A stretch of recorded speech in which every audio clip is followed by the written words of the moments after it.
This is the English translation of the Greek Septuagint version of Sirach. Also called Ecclesiasticus, the Wisdom of Sirach, and Ben Sira. Chapters read by Robert Eusini. The prologue of the wisdom of Jesus the son of Sirach. Whereas many and great things have been delivered unto us by the law and the prophets, and by others that have followed their steps, for the which things Israel ought to be commended for learning and wisdom. And whereof not only the readers must needs become skillful themselves, but also they that desire to learn be able to profit them which are without, both by speaking and writing. My grandfather Jesus, when he had much given himself to the reading of the law, and the prophets, and other books of our fathers, and had gotten therein good judgment, was drawn on also himself to write something pertaining to learning and wisdom. To the intent that those which are desirous to learn, and are addicted to these things, might profit much more in living according to the law. Wherefore let me entreat you to read it with favor and attention, and to pardon us, wherein we may seem to come short of some words, which we have labored to interpret. For the same things uttered in Hebrew, and translated into another tongue, have not the same force in them. And not only these things, but the law itself, and the prophets, and the rest of the books, have no small difference, when they are spoken in their own language. For in the 38th year coming into Egypt, when Euergetes was king, and continuing there some time, I found a book of no small learning. Therefore I thought it most necessary for me to bestow some diligence and travail to interpret it, using great watchfulness and skill in that space, to bring the book to an end, and set it forth for them also, which in a strange country are willing to learn, being prepared before, in manners to live after the law. Chapter 1. All wisdom cometh from the Lord, and is with him forever. Who can number the sand of the sea, and the drops of rain, and the days of eternity? Who can find out the height of heaven, and the breadth of the earth, and the deep, and wisdom? Wisdom hath been created before all things, and the understanding of prudence from everlasting. The word of God Most High is the fountain of wisdom, and her ways are everlasting commandments. To whom hath the root of wisdom been revealed? Or who hath known her wise counsels? Unto whom hath the knowledge of wisdom been made manifest? And who hath understood her great experience? There is one wise and greatly to be feared, the Lord, sitting upon his throne. He created her, and saw her, and numbered her, and poured her out upon all his works. She is with all flesh according to his gift, and he hath given her to them that love him. The fear of the Lord is honor, and glory, and gladness, and a crown of rejoicing. The fear of the Lord maketh a merry heart, and giveth joy, and gladness, and a long life. Whoso feareth the Lord, it shall go well with him at the last, and he shall find favor in the day of his death. To fear the Lord is the beginning of wisdom, and it was created with the faithful in the womb. She hath built an everlasting foundation with men, and she shall continue with their seed. To fear the Lord is fullness of wisdom, and filleth men with her fruits. She filleth all their house with things desirable, and the garners with her increase. The fear of the Lord is a crown of wisdom, making peace and perfect health to flourish, both which are gifts of God, and it enlargeth their rejoicing that love him. Wisdom raineth down skill and knowledge of understanding, and exalteth them to honor that hold her fast. The root of wisdom is to fear the Lord, and the branches thereof are long life. The fear of the Lord driveth away sins, and where it is present, it turneth away wrath.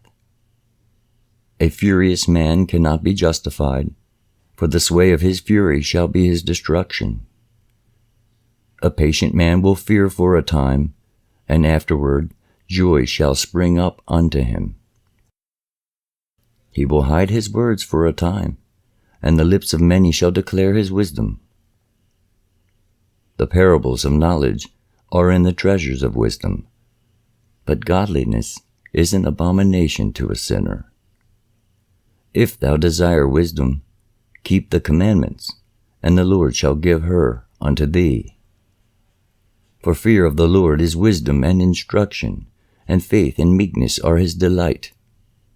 Distrust not the fear of the Lord when thou art poor, and come not unto him with a double heart. Be not a hypocrite in the sight of men, and take good heed what thou speakest. Exalt not thyself, lest thou fall, and bring dishonor upon thy soul, and so God discover thy secrets, and cast thee down in the midst of the congregation, because thou camest not in truth to the fear of the Lord, but thy heart is full of deceit.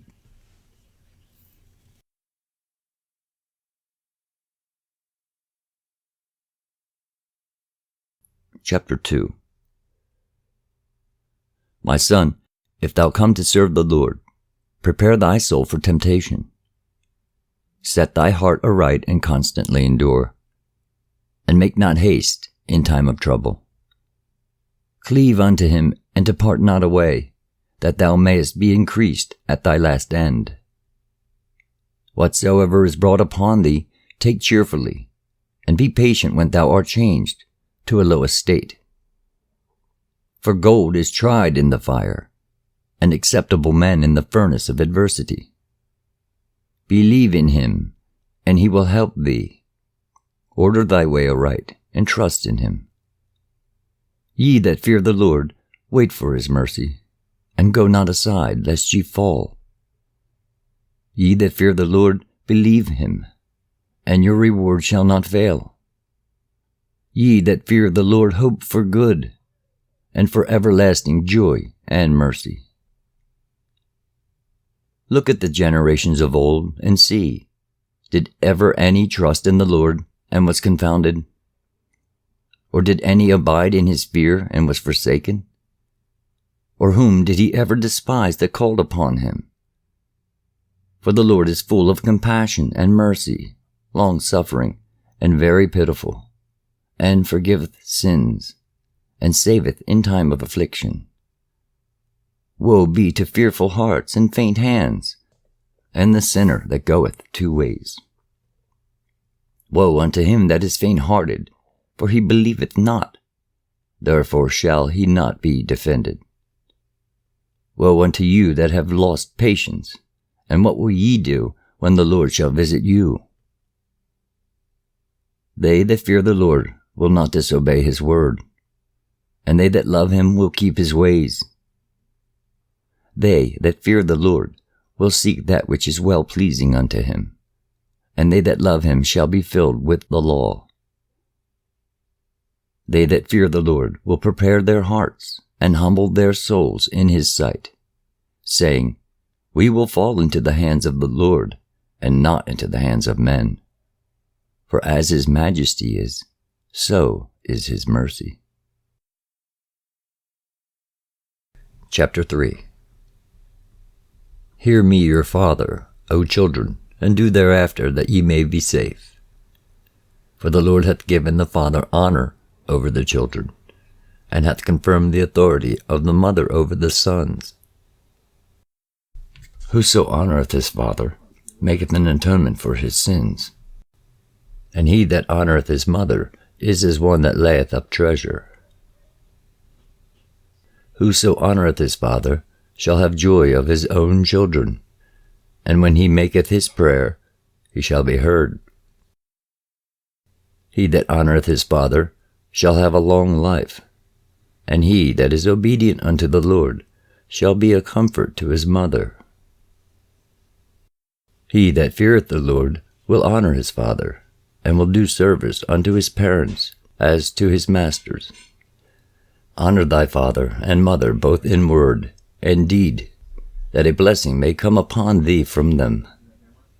For the blessing of the father establisheth the houses of children, but the curse of the mother rooteth out foundations. Glory not in the dishonor of thy father, for thy father's dishonor is no glory unto thee. For the glory of a man is from the honor of his father, and a mother in dishonor is a reproach to the children. My son, help thy father in his age, and grieve him not as long as he liveth. And if his understanding fail, have patience with him, and despise him not when thou art in thy full strength. For the relieving of thy father shall not be forgotten, and instead of sins it shall be added to build thee up. In the day of thine affliction it shall be remembered. Thy sins also shall melt away, as the ice in the fair warm weather. He that forsaketh his father is a blasphemer, and he that angereth his mother is cursed of God. My son, go on with thy business in meekness. So shalt thou be beloved of him that is approved. The greater thou art, the more humble thyself, and thou shalt find favor before the Lord. Many are in high place and of renown, but mysteries are revealed unto the meek. For the power of the Lord is great, and he is honored of the lowly. Seek not out things that are too hard for thee, neither search the things that are above thy strength. But what is commanded thee, think thereupon with reverence. For it is not needful for thee to see with thine eyes the things that are in secret. Be not curious in unnecessary matters, for more things are showed unto thee than men understand. For many are deceived by their own vain opinion, and an evil suspicion hath overthrown their judgment. Without eyes thou shalt want light. Profess not the knowledge therefore that thou hast not. A stubborn heart shall fare evil at the last, and he that loveth danger shall perish therein. An obstinate heart shall be laden with sorrows, and the wicked man shall heap sin upon sin. In the punishment of the proud there is no remedy, for the plant of wickedness hath taken root in him. The heart of the prudent will understand a parable, and an attentive ear is the desire of a wise man. Water will quench a flaming fire, and alms maketh an atonement for sins. And he that requiteth good turns is mindful of that which may come hereafter, and when he falleth, he shall find a stay. Chapter 4. My son, defraud not the poor of his living, and make not the needy eyes to wait long. Make not an hungry soul sorrowful, neither provoke a man in his distress. Add not more trouble to an heart that is vexed, and defer not to give to him that is in need. Reject not the supplication of the afflicted, neither turn away thy face from a poor man. Turn not away thine eye from the needy, and give him none occasion to curse thee. For if he curse thee in the bitterness of his soul, his prayer shall be heard of him that made him. Get thyself the love of the congregation, and bow thy head to a great man. Let it not grieve thee to bow down thine ear to the poor, and give him a friendly answer with meekness. Deliver him that suffereth wrong from the hand of the oppressor, and be not faint-hearted when thou sittest in judgment. Be as a father unto the fatherless, and instead of an husband unto their mother. So shalt thou be as the Son of the Most High, and he shall love thee more than thy mother doth. Wisdom exalteth her children, and layeth hold of them that seek her. He that loveth her loveth life, and they that seek to her early shall be filled with joy. He that holdeth her fast shall inherit glory, and wheresoever she entereth, the Lord will bless. They that serve her shall minister to the Holy One, and them that love her the Lord doth love. Whoso giveth ear unto her shall judge the nations, and he that attendeth unto her shall dwell securely. If a man commit himself unto her, he shall inherit her, and his generation shall hold her in possession. For at the first she will walk with him by crooked ways, and bring fear and dread upon him, and torment him with her discipline, until she may trust his soul, and try him by her laws. Then will she return the straight way unto him, and comfort him, and show him her secrets. But if he go wrong, she will forsake him, and give him over to his own ruin. Observe the opportunity, and beware of evil, and be not ashamed when it concerneth thy soul.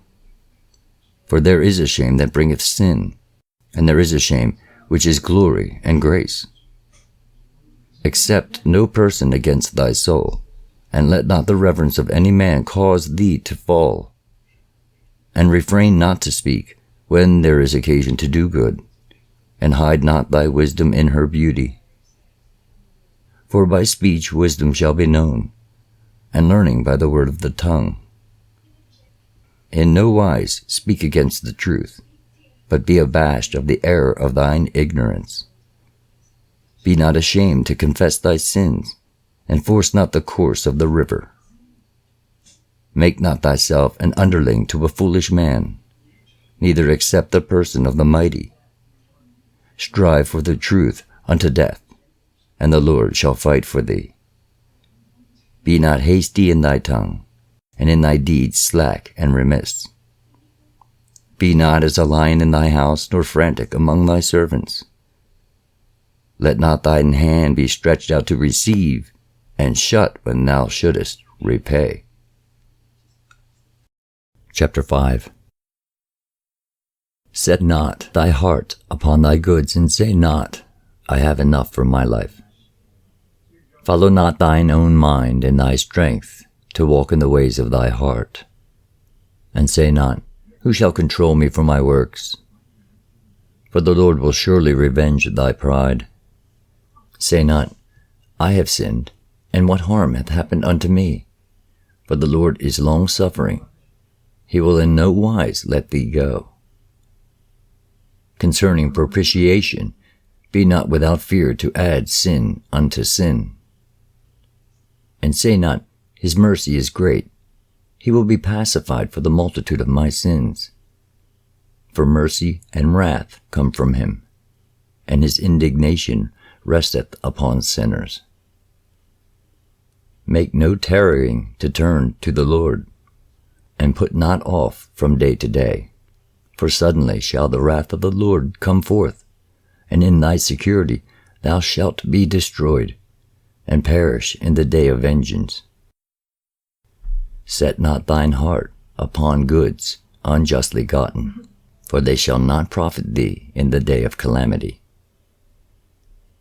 Winnow not with every wind, and go not into every way, for so doth the sinner that hath a double tongue. Be steadfast in thy understanding, and let thy word be the same. Be swift to hear, and let thy life be sincere, and with patience give answer. If thou hast understanding, answer thy neighbor. If not, lay thy hand upon thy mouth. Honor and shame is in talk, and the tongue of man is his fall.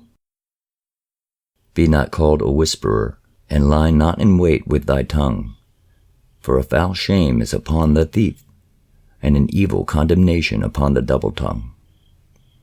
Be not ignorant of anything in a great matter or small. Chapter 6. Instead of a friend, become not an enemy. for thereby thou shalt inherit an ill name, shame, and reproach. Even so shall a sinner that hath a double tongue. Extol not thyself in the counsel of thine own heart, that thy soul be not torn in pieces as a bull straying alone. Thou shalt eat up thy leaves, and lose thy fruit, and leave thyself as a dry tree. A wicked soul shall destroy him that hath it, and shall make him to be laughed to scorn of his enemies. Sweet language will multiply friends, and a fair-speaking tongue will increase kind greetings. Be in peace with many, nevertheless have but one counselor of 1,000. If thou wouldest get a friend, prove him first, and be not hasty to credit him. For some man is a friend for his own occasion, and will not abide in the day of thy trouble. And there is a friend, who being turned to enmity and strife, will discover thy reproach. Again, some friend is a companion at the table, and will not continue in the day of thy affliction. But in thy prosperity he will be as thyself, and he will be bold over thy servants. If thou be brought low, he will be against thee, and will hide himself from thy face. Separate thyself from thine enemies, and take heed of thy friends. A faithful friend is a strong defense, and he that hath found such an one hath found a treasure. Nothing doth countervail a faithful friend, and his excellency is invaluable. A faithful friend is the medicine of life, and they that fear the Lord shall find him. Whoso feareth the Lord shall direct his friendship aright, for as he is, so shall his neighbor be also. My son, gather instruction from thy youth up, so shalt thou find wisdom till thine old age. Come unto her as one that ploweth and soweth, and wait for her good fruits.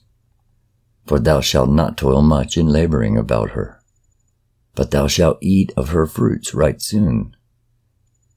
She is very unpleasant to the unlearned. He that is without understanding will not remain with her.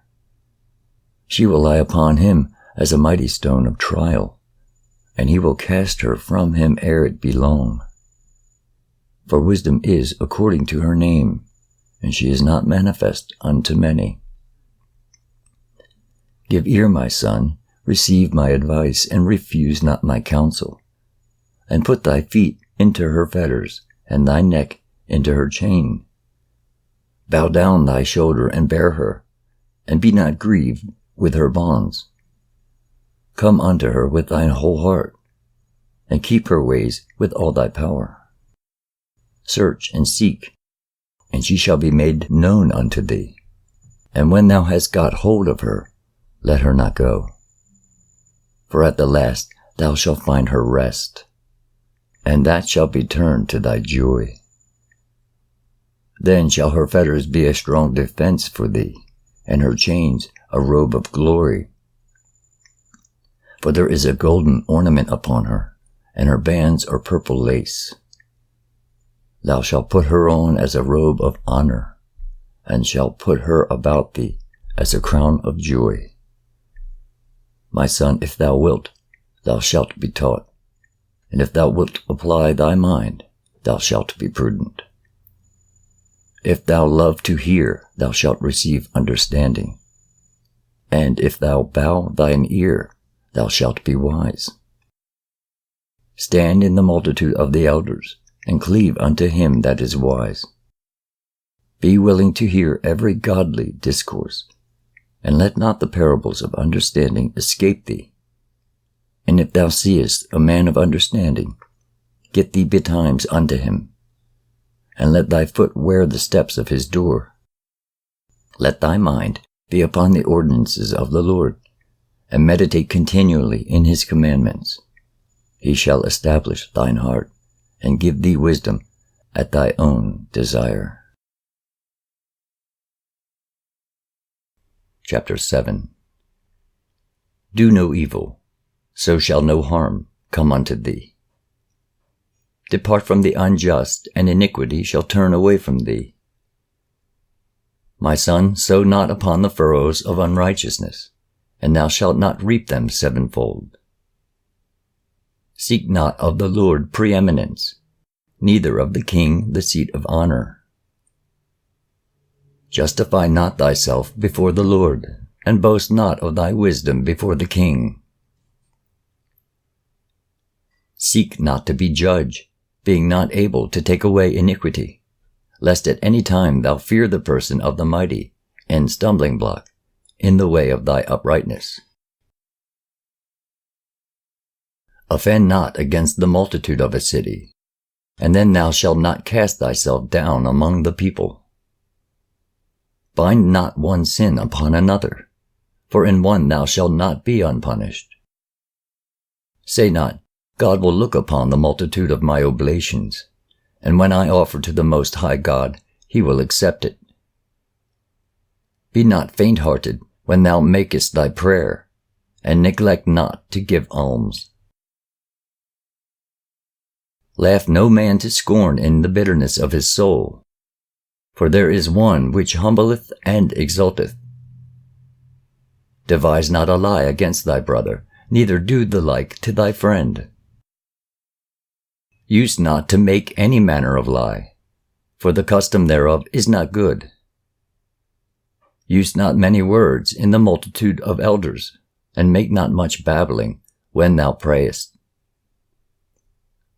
Hate not laborious work, neither husbandry, which the Most High hath ordained. Number not thyself among the multitude of sinners, but remember that wrath will not tarry long. Humble thyself greatly, for the vengeance of the ungodly is fire and worms.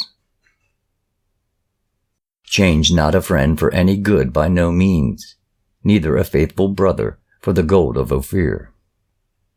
Forgo not a wise and good woman, for her grace is above gold. Whereas thy servant worketh truly, entreat him not evil, nor the hireling that bestoweth himself wholly for thee. Let thy soul love a good servant, and defraud him not of liberty. Hast thou cattle? Have an eye to them, and if they be for thy profit, keep them with thee. Hast thou children? Instruct them, and bow down their neck from their youth. Hast thou daughters?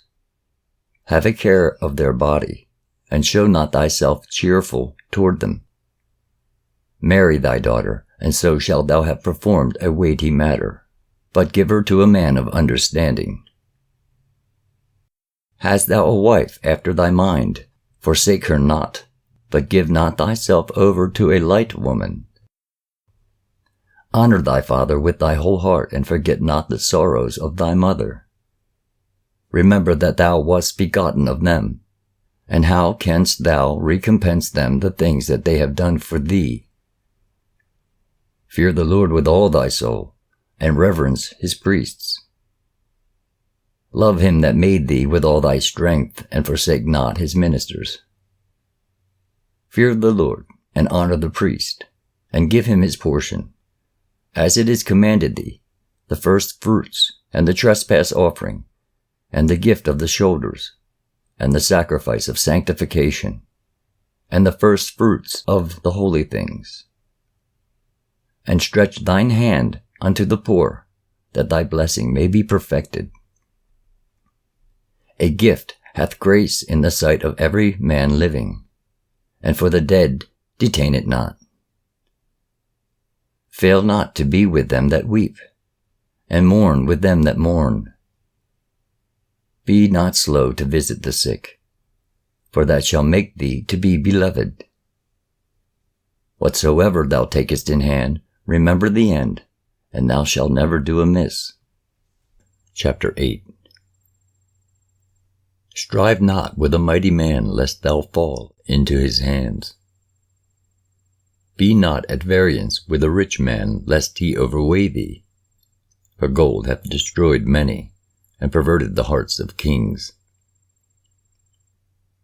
Strive not with a man that is full of tongue, and heap not wood upon his fire.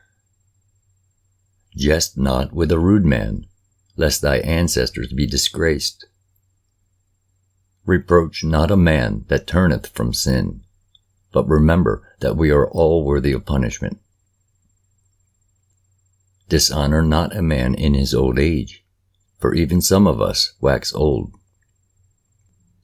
Rejoice not over thy greatest enemy being dead, but remember that we die all.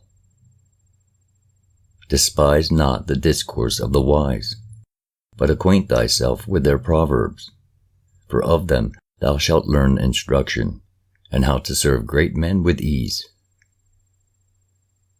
Miss not the discourse of the elders, for they also learned of their fathers, and of them thou shalt learn understanding, and to give answer as need requireth. Kindle not the coals of a sinner, lest thou be burnt with the flame of his fire. Rise not up in anger at the presence of an injurious person, lest he lie in wait to entrap thee in thy words. Lend not unto him that is mightier than thyself, for if thou lendest him, count it but lost. Be not surety above thy power, for if thou be surety, take care to pay it. Go not to law with a judge, for they will judge for him according to his honor. Travel not by the way with a bold fellow, lest he become grievous unto thee. For he will do according to his own will, and thou shalt perish with him through his folly. Strive not with an angry man, and go not with him into a solitary place. For blood is as nothing in his sight, and where there is no help, he will overthrow thee. Consult not with a fool, for he cannot keep counsel. Do no secret thing before a stranger, for thou knowest not what he will bring forth. Open not thine heart to every man, lest he requite thee with a shrewd turn. Chapter 9. Be not jealous over the wife of thy bosom, and teach her not an evil lesson against thyself. Give not thy soul unto a woman to set her foot upon thy substance. Meet not with an harlot, lest thou fall into her snares. Use not much the company of a woman that is a singer, lest thou be taken with her attempts. Gaze not on a maid, that thou fall not by those things that are precious in her. Give not thy soul unto harlots, that thou lose not thine inheritance. Look not round about thee in the streets of the city, neither wander thou in the solitary place thereof. Turn away thine eye from a beautiful woman, and look not upon another's beauty. For many have been deceived by the beauty of a woman, for herewith love is kindled as a fire. Sit not at all with another man's wife, nor sit down with her in thine arms, and spend not thy money with her at the wine, lest thine heart incline unto her, and so through thy desire thou fall into destruction. Forsake not an old friend, for the new is not comparable to him. A new friend is as new wine. When it is old, thou shalt drink it with pleasure. Envy not the glory of a sinner, for thou knowest not what shall be his end.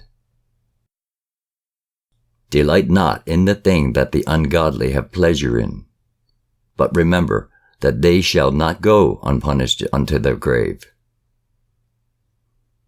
Keep thee far from the man that hath power to kill, so shalt thou not doubt the fear of death. And if thou come unto him, make no fault, lest he take away thy life presently. Remember that thou goest in the midst of snares, and that thou walkest upon the battlements of the city. As near as thou canst, guess at thy neighbor, and consult with the wise. let thy talk be with the wise, and all thy communication in the law of the Most High. And let just men eat and drink with thee, and let thy glorying be in the fear of the Lord. For the hand of the artificer the work shall be commended, and the wise ruler of the people for his speech. A man of an ill tongue is dangerous in his city, and he that is rash in his talk shall be hated. Chapter 10. A wise judge will instruct his people, and the government of a prudent man is well ordered. As the judge of the people is himself, so are his officers. And what manner of man the ruler of the city is, such are all they that dwell therein. An unwise king destroyeth his people, but through the prudence of them which are in authority, the city shall be inhabited. The power of the earth is in the hand of the Lord, and in due time he will set over it one that is profitable. In the hand of God is the prosperity of man, and upon the person of the scribe shall he lay his honor. Bear not hatred to thy neighbor for every wrong, and do nothing at all by injurious practices. Pride is hateful before God and man, and by both doth one commit iniquity. Because of unrighteous dealings, injuries, and riches got by deceit, the kingdom is translated from one people to another. Why is earth and ashes proud? There is not a more wicked thing than a covetous man. For such an one setteth his own soul to sale, because while he liveth he casteth away his bowels. The physician cutteth off a long disease, and he that is today a king tomorrow shall die. For when a man is dead, he shall inherit creeping things, beasts and worms. The beginning of pride is when one departeth from God, and his heart is turned away from his Maker. For pride is the beginning of sin, and he that hath it shall pour out abomination. And therefore the Lord brought upon them strange calamities, and overthrew them utterly. The Lord hath cast down the thrones of proud princes, and set up the meek in their stead. The Lord hath plucked up the roots of the proud nations, and planted the lowly in their place. The Lord overthrew countries of the heathen, and destroyed them to the foundations of the earth. He took some of them away, and destroyed them, and hath made their memorial to cease from the earth. Pride was not made for men, nor furious anger for them that are born of a woman. They that fear the Lord are a sure seed, and they that love him an honorable plant. They that regard not the law are a dishonorable seed. They that transgress the commandments are a deceivable seed. Among brethren, he that is chief is honorably. So are they that fear the Lord in his eyes. The fear of the Lord goeth before the obtaining of authority, but roughness and pride is the losing thereof. Whether he be rich, noble, or poor, their glory is the fear of the Lord. It is not meet to despise the poor man that hath understanding, neither is it convenient to magnify a sinful man. Great men and judges and potentates shall be honored, yet is there none of them greater than he that feareth the Lord. Unto the servant that is wise shall they that are free do service, and he that hath knowledge will not grudge when he is reformed. Be not overwise in doing thy business, and boast not thyself in the time of thy distress. Better is he that laboureth and aboundeth in all things, than he that boasteth himself and wanteth bread. My son, glorify thy soul in meekness, and give it honor according to the dignity thereof. Who will justify him that sinneth against his own soul? And who will honor him that dishonoreth his own life? The poor man is honored for his skill, and the rich man is honored for his riches. He that is honored in poverty, how much more in riches? And he that is dishonorable in riches, how much more in poverty? Chapter 11. Wisdom lifteth up the head of him that is of low degree, and maketh him to sit among great men. Commend not a man for his beauty, neither abhor a man for his outward appearance. The bee is little among such as fly, but her fruit is the chief of sweet things. Boast not of thy clothing and raiment, and exalt not thyself in the day of honor, for the works of the Lord are wonderful, and his works among men are hidden. Many kings have sat down upon the ground, and one that was never thought of hath worn the crown. Many mighty men have been greatly disgraced, and the honorable delivered into other men's hands. Blame not before thou hast examined the truth. Understand first, and then rebuke. Answer not before thou hast heard the cause, neither interrupt men in the midst of their talk. Strive not in a matter that concerneth thee not, and sit not in judgment with sinners.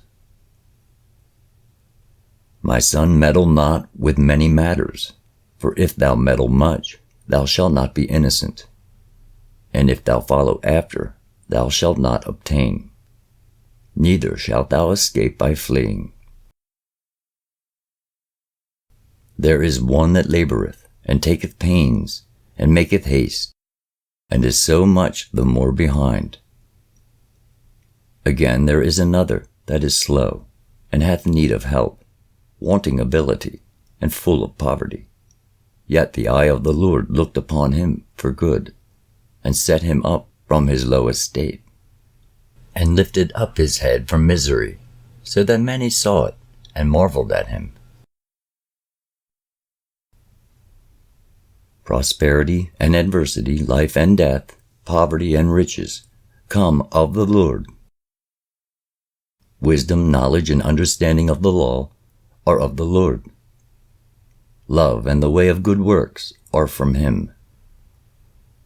Error and darkness had their beginning together with sinners, and evil shall wax old with them that glory therein. The gift of the Lord remaineth with the godly, and his favor bringeth prosperity forever. There is that waxeth rich by his wariness and pinching, and this is the portion of his reward. Whereas he saith, I have found rest, and now will eat continually of my goods, and yet he knoweth not what time shall come upon him, and that he must leave those things to others and die. Be steadfast in thy covenant, and be conversant therein, and wax old in thy work. Marvel not at the works of sinners, but trust in the Lord, and abide in thy labor.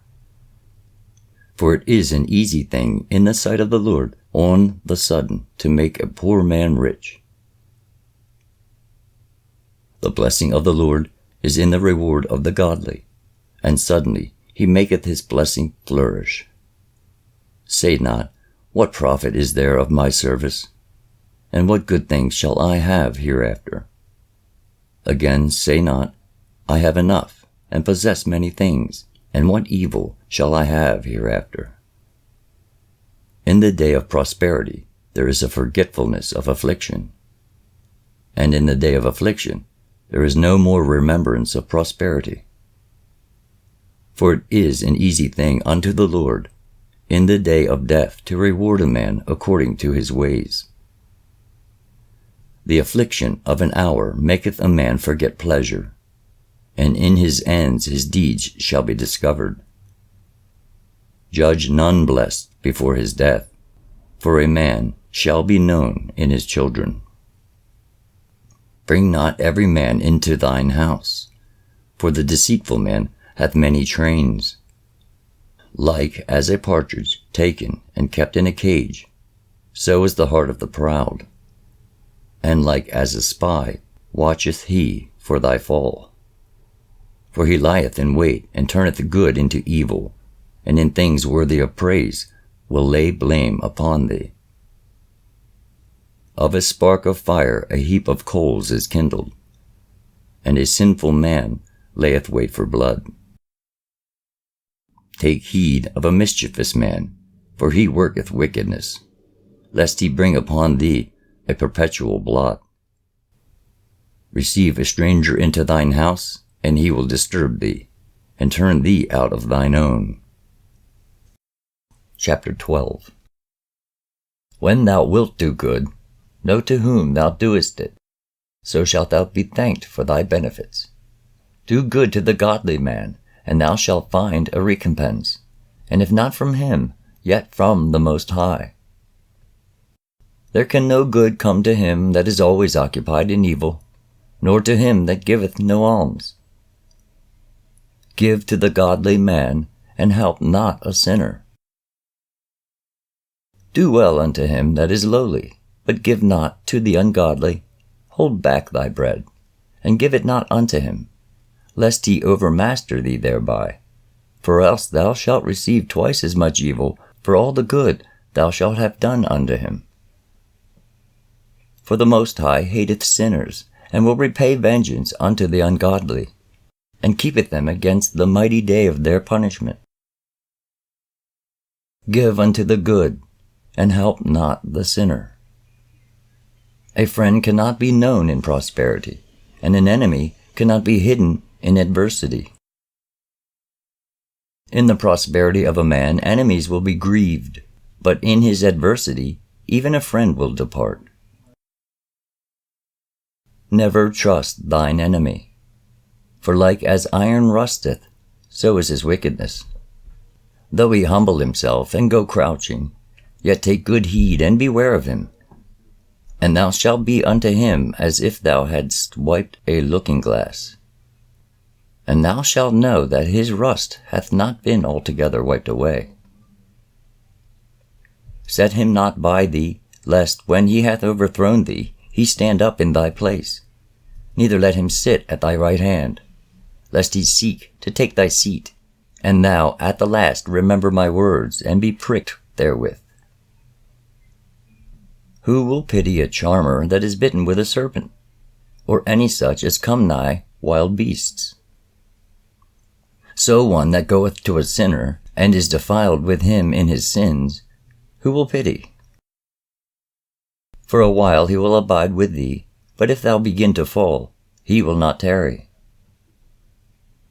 An enemy speaketh sweetly with his lips, but in his heart he imagineth how to throw thee into a pit. He will weep with his eyes, but if he find opportunity, he will not be satisfied with blood. If adversity come upon thee, thou shalt find him there first, and though he pretend to help thee, yet shall he undermine thee. He will shake his head, and clap his hands, and whisper much, and change his countenance. Chapter 13. He that toucheth pitch shall be defiled therewith, and he that hath fellowship with a proud man shall be like unto him. Burden not thyself above thy power while thou livest, and have no fellowship with one that is mightier and richer than thyself. For how agree the kettle and the earthen pot together? For if one be smitten against the other, it shall be broken. The rich man hath done wrong, and yet he threateneth withal. The poor is wronged, and he must entreat also. If thou be for his profit, he will use thee. But if thou have nothing, he will forsake thee. If thou have anything, he will live with thee. Yea, he will make thee bear, and will not be sorry for it. If he have need of thee, he will deceive thee, and smile upon thee, and put thee in hope. He will speak thee fair, and say, What wantest thou? And he will shame thee by his meats, until he have drawn thee dry twice or thrice. And at the last he will laugh thee to scorn afterward. When he seeth thee, he will forsake thee, and shake his head at thee. Beware that thou be not deceived and brought down in thy jollity. If thou be invited of a mighty man, withdraw thyself, and so much the more will he invite thee. Press thou not upon him, lest thou be put back. Stand not far off, lest thou be forgotten. Affect not to be made equal unto him in talk, and believe not his many words. For with much communication will he tempt thee, and smiling upon thee will get out thy secrets. But cruelly he will lay up thy words, and will not spare to do thee hurt, and to put thee in prison. Observe and take good heed, for thou walkest in peril of thy overthrowing. When thou hearest these things, awake in thy sleep. Love the Lord all thy life, and call upon him for thy salvation. Every beast loveth his like, and every man loveth his neighbor. All flesh consorteth according to kind, and a man will cleave to his like. What fellowship hath the wolf with the lamb? So the sinner with the godly. What agreement is there between the hyena and a dog? And what peace between the rich and the poor? As the wild ass is the lion's prey in the wilderness, so the rich eat up the poor. As the proud hate humility, so doth the rich abhor the poor. A rich man beginning to fall is held up of his friends, but a poor man being down is thrust away by his friends. When a rich man is fallen, he hath many helpers. He speaketh things not to be spoken, and yet men justify him. The poor man slipped, and yet they rebuked him too. He spake wisely, and could have no place. When a rich man speaketh, every man holdeth his tongue, and look what he saith, they extol it to the clouds. But if the poor man speak, they say, What fellow is this? And if he stumble, they will help to overthrow him. Riches are good unto him that hath no sin, and poverty is evil in the mouth of the ungodly. The heart of a man changeth his countenance, whether it be for good or evil, and a merry heart maketh a cheerful countenance. A cheerful countenance is a token of a heart that is in prosperity, and the finding out of parables is a wearisome labor of the mind. Chapter 14. Blessed is the man that hath not slipped with his mouth, and is not pricked with the multitude of sins. Blessed is he whose conscience hath not condemned him, and who has not fallen from his hope in the Lord.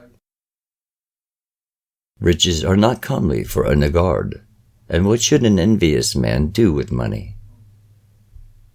He that gathereth by defrauding his own soul gathereth for others, that shall spend his goods riotously. He that is evil to himself, to whom will he be good? He shall not take pleasure in his goods. There is none worse than he that envieth himself, and this is a recompense of his wickedness. And if he doeth good, he doeth it unwillingly, and at the last he will declare his wickedness. The envious man hath a wicked eye. He turneth away his face, and despiseth men. A covetous man's eye is not satisfied with his portion, and the iniquity of the wicked drieth up his soul. A wicked eye envieth his bread, and he is in a guard at his table. My son, according to thy ability, do good to thyself, and give the Lord his due offering. Remember that death will not be long in coming, and that the covenant of the grave is not showed unto thee. Do good unto thy friend before thou die, and according to thy ability stretch out thy hand and give to him. Defraud not thyself of the good day, and let not the part of a good desire overpass thee. Shalt thou not leave thy travails unto another, and thy labors to be divided by lot? Give and take and sanctify thy soul, for there is no seeking of dainties in the grave. All flesh waxeth old as a garment, for the covenant from the beginning is, thou shalt die the death. As of the green leaves on a thick tree, some fall and some grow, so is the generation of flesh and blood. One cometh to an end, and another is born. Every work rotteth and consumeth away, and the worker thereof shall go withal. Blessed is the man that doth meditate good things in wisdom, and that reasoneth of holy things by his understanding. He that considereth her ways in his heart shall also have understanding in her secrets. Go after her as one that traceth, and lie in wait in her ways. He that prieth in at her windows shall also hearken at her doors. He that doth lodge near her house shall also fasten a pin in her walls. He shall pitch his tent nigh unto her, and shall lodge in a lodging where good things are. He shall set his children under her shelter, and shall lodge under her branches. By her he shall be covered from heat, and in her glory shall he dwell. Chapter 15. He that feareth the Lord will do good, and he that hath a knowledge of the law shall obtain her. And as a mother shall she meet him, and receive him as a wife married of a virgin. With the bread of understanding shall she feed him, and give him the water of wisdom to drink.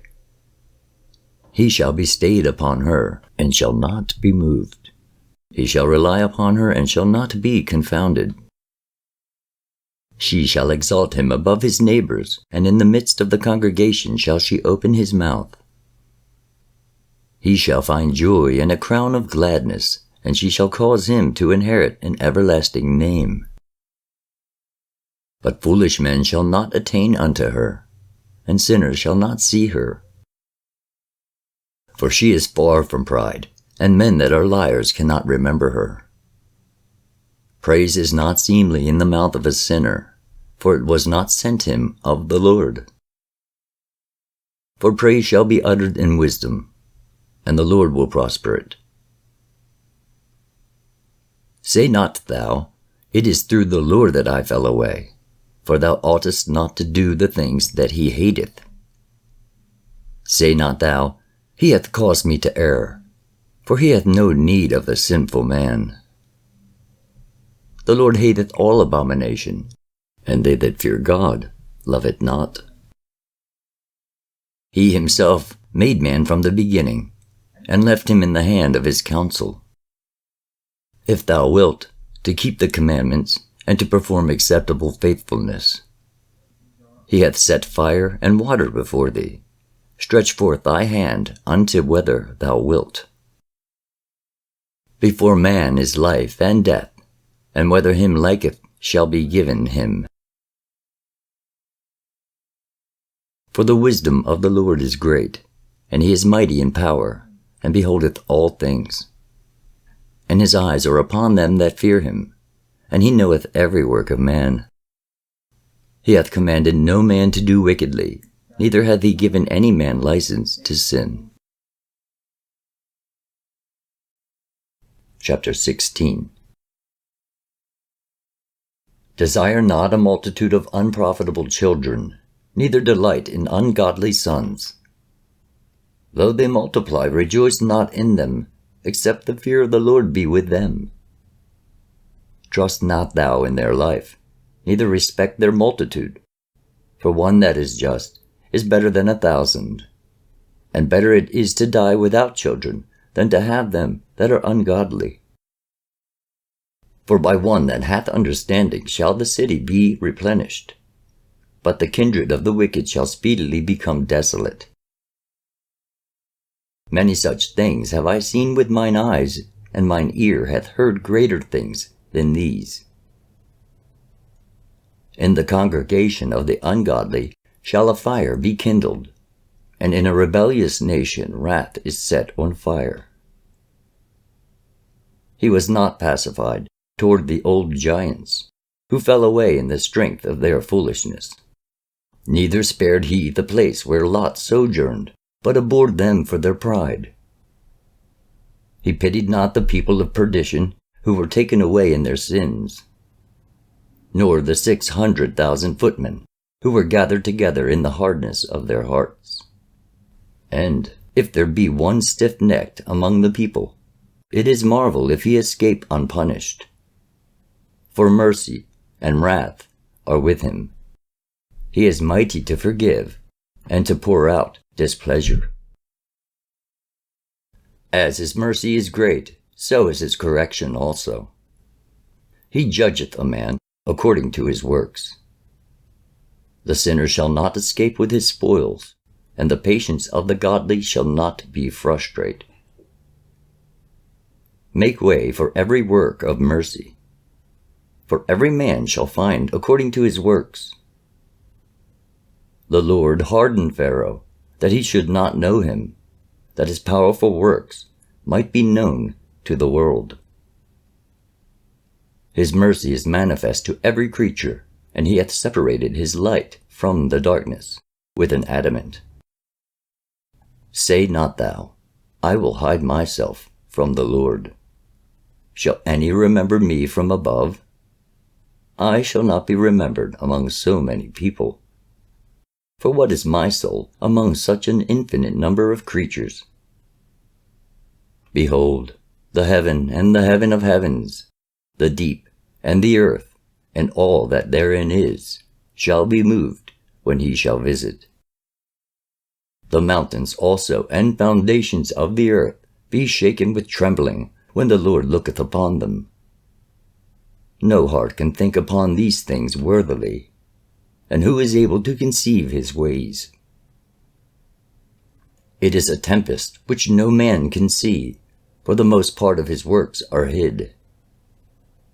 Who can declare the works of his justice, or who can endure them? For his covenant is afar off, and the trial of all things is in the end. He that wanteth understanding will think upon vain things, and a foolish man erring imagineth follies. My son, hearken unto me, and learn knowledge, and mark my words with thy heart. I will show forth doctrine in weight, and declare his knowledge exactly. The works of the Lord are done in judgment from the beginning, and from the time he made them he disposed the parts thereof. He garnished his works forever, and in his hand are the chief of them unto all generations. They neither labor, nor are weary, nor cease from their works. None of them hindereth another, and they shall never disobey his word. After this the Lord looked upon the earth, and filled it with his blessings. With all manner of living things hath he covered the face thereof, and they shall return into it again.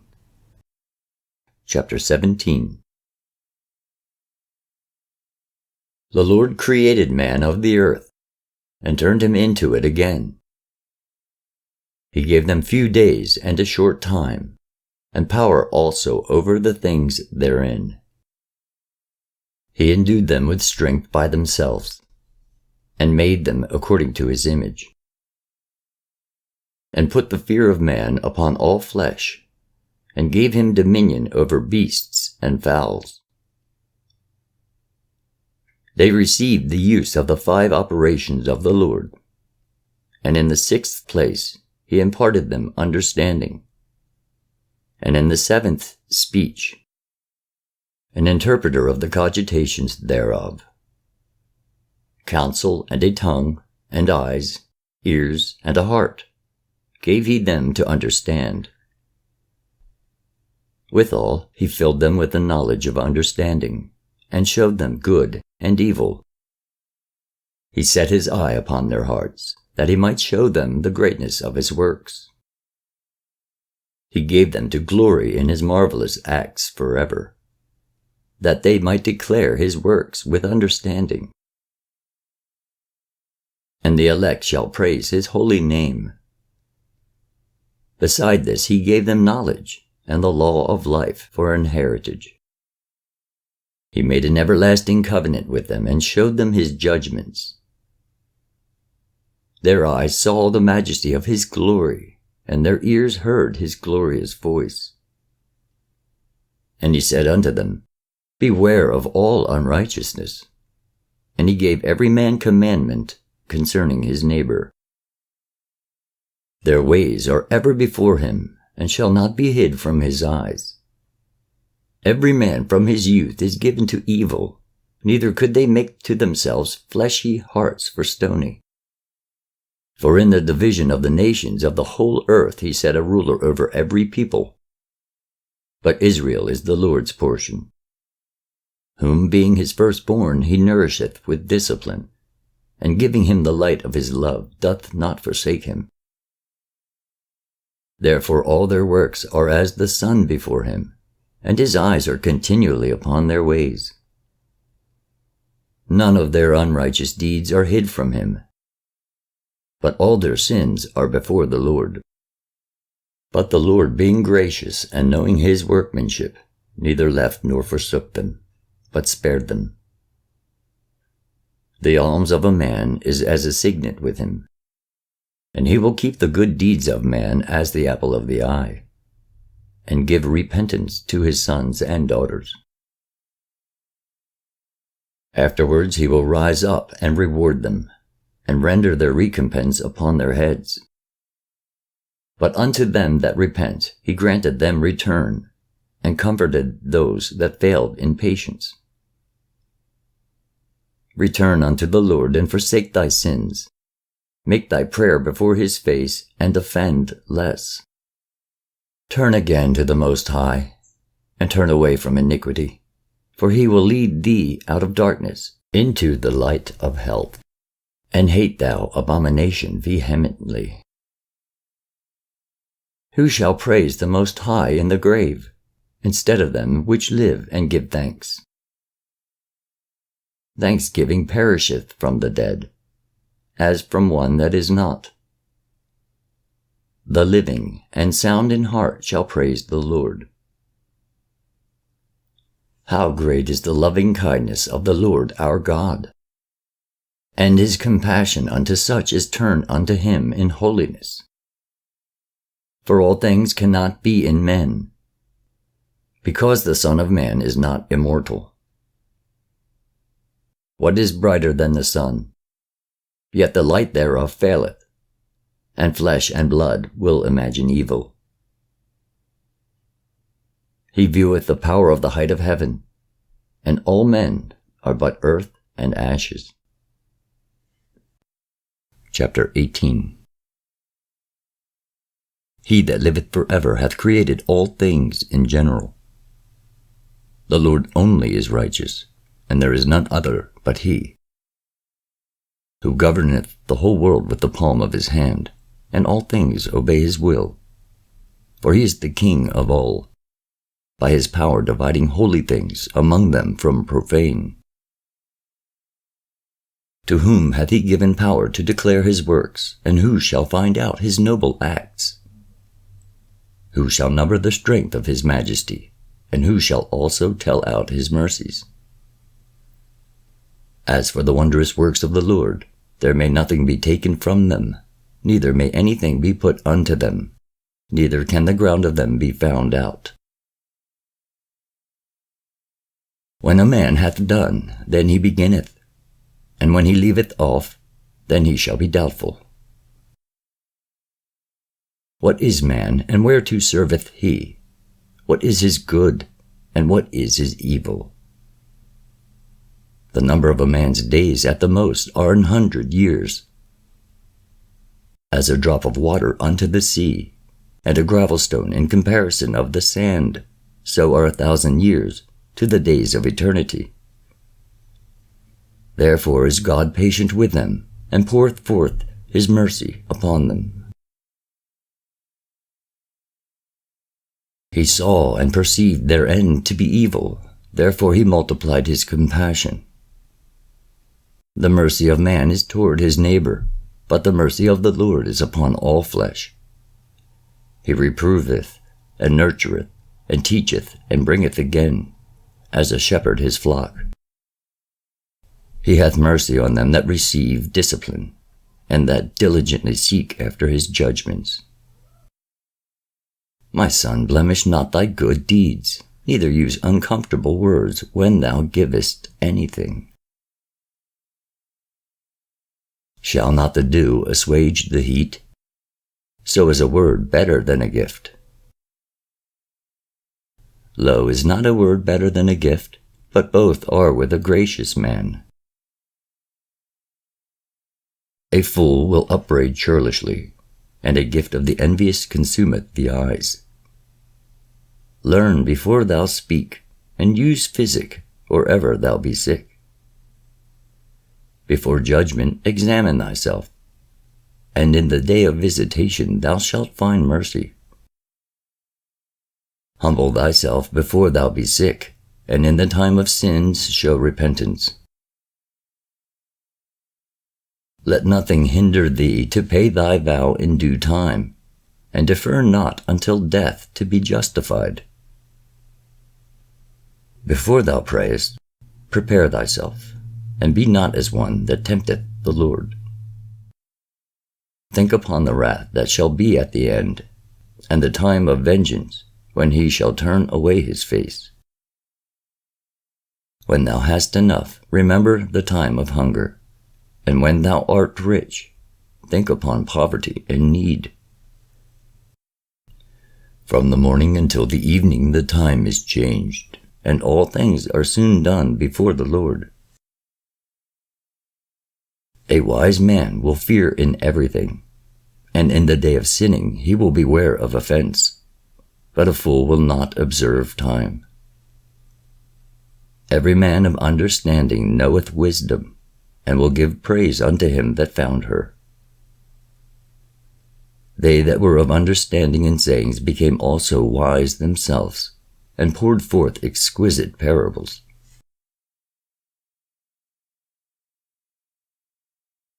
Go not after thy lusts, but refrain thyself from thine appetites. If thou givest thy soul the desires that please her, she will make thee a laughingstock to thine enemies that malign thee. Take not pleasure in much good cheer, neither be tied to the expense thereof.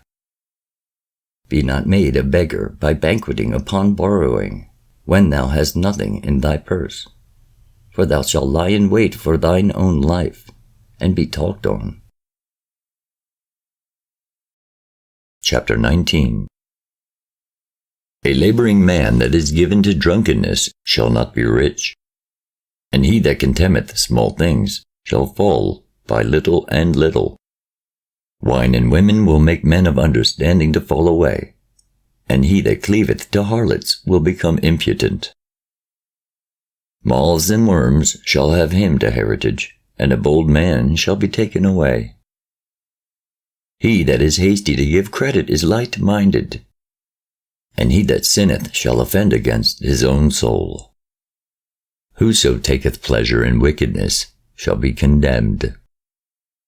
But he that resisteth pleasures crowneth his life. He that can rule his tongue shall live without strife, and he that hateth babbling shall have less evil. Rehearse not unto another that which is told unto thee, and thou shalt fare never the worse. Whether it be to friend or foe, talk not of other men's lives, and if thou canst without offense, reveal them not. For he heard and observed thee, and when time cometh, he will hate thee. If thou hast heard a word, let it die with thee, and be bold, it will not burst thee. A fool travaileth with a word, as a woman in labor of a child. As an arrow that sticketh in a man's thigh, so is a word within a fool's belly. Admonish a friend. It may be that he hath not done it, and if he hath done it, that he do it no more. Admonish thy friend.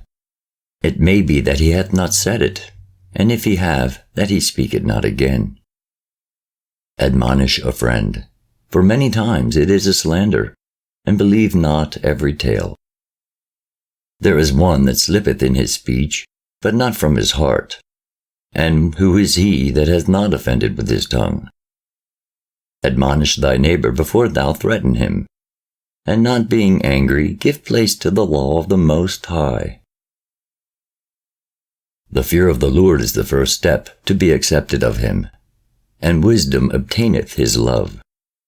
The knowledge of the commandments of the Lord is the doctrine of life, and they that do things that please him shall receive the fruit of the tree of immortality. The fear of the Lord is all wisdom, and in all wisdom is the performance of the law, and the knowledge of his omnipotency. If a servant say to his master, I will not do as it pleaseth thee, though afterward he do it, he angereth him that nourisheth him. The knowledge of wickedness is not wisdom, neither at any time the counsel of sinners prudence. There is a wickedness and the same an abomination, and there is a fool wanting in wisdom. He that hath small understanding and feareth God is better than one that hath much wisdom and transgresseth the law of the Most High. There is an exquisite subtlety, and the same is unjust. And there is one that turneth aside to make judgment appear, and there is a wise man that justifieth in judgment. There is a wicked man that hangeth down his head sadly, but inwardly he is full of deceit. Casting down his countenance, and making as if he heard not. Where he is not known, he will do thee a mischief before thou be aware. And if for want of power he be hindered from sinning, yet when he findeth opportunity, he will do evil. A man may be known by his look, and one that hath understanding by his countenance, when thou meetest him.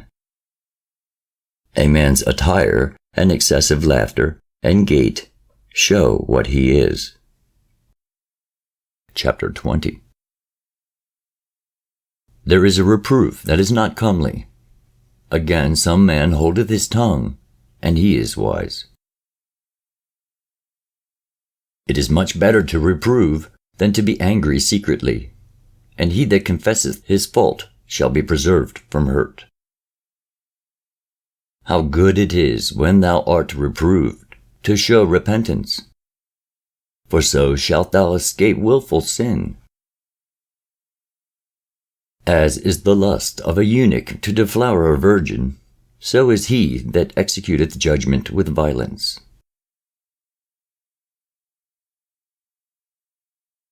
There is one that keepeth silence, and is found wise, and another, by much babbling, becometh hateful. Some man holdeth his tongue, because he hath not to answer, and some keepeth silence, knowing his time. A wise man will hold his tongue till he see opportunity, but a babbler and a fool will regard no time.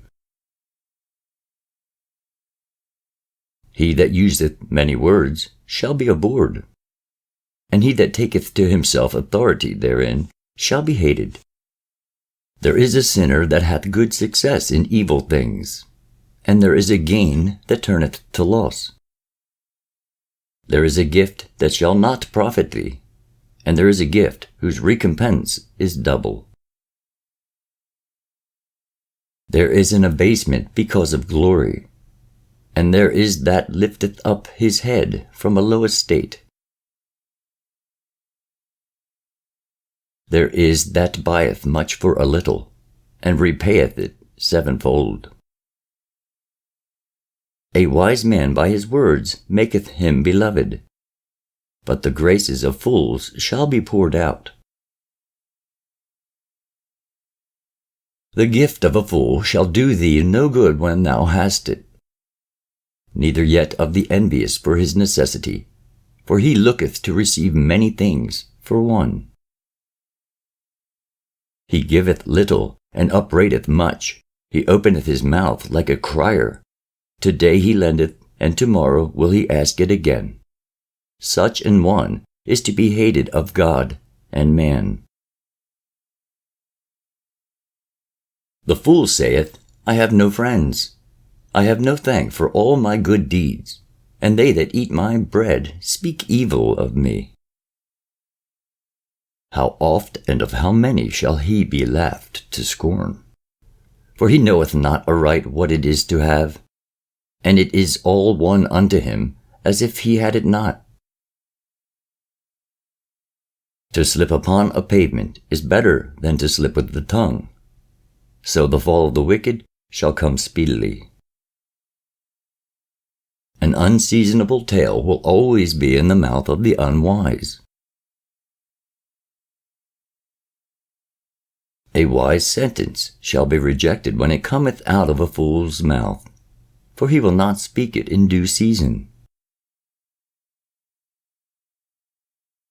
There is that is hindered from sinning through want, and when he taketh rest, he shall not be troubled. There is that destroyeth his own soul through bashfulness, and by accepting of persons overthroweth himself.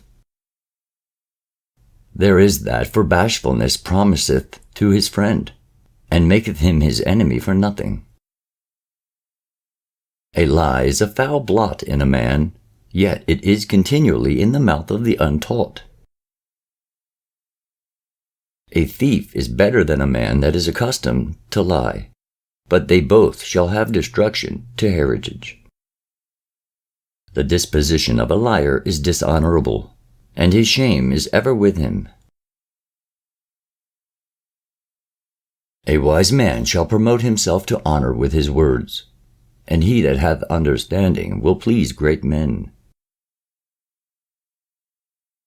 He that tilleth his land shall increase his heap, and he that pleaseth great men shall get pardon for iniquity. Presents and gifts blind the eyes of the wise, and stop up his mouth, that he cannot reprove.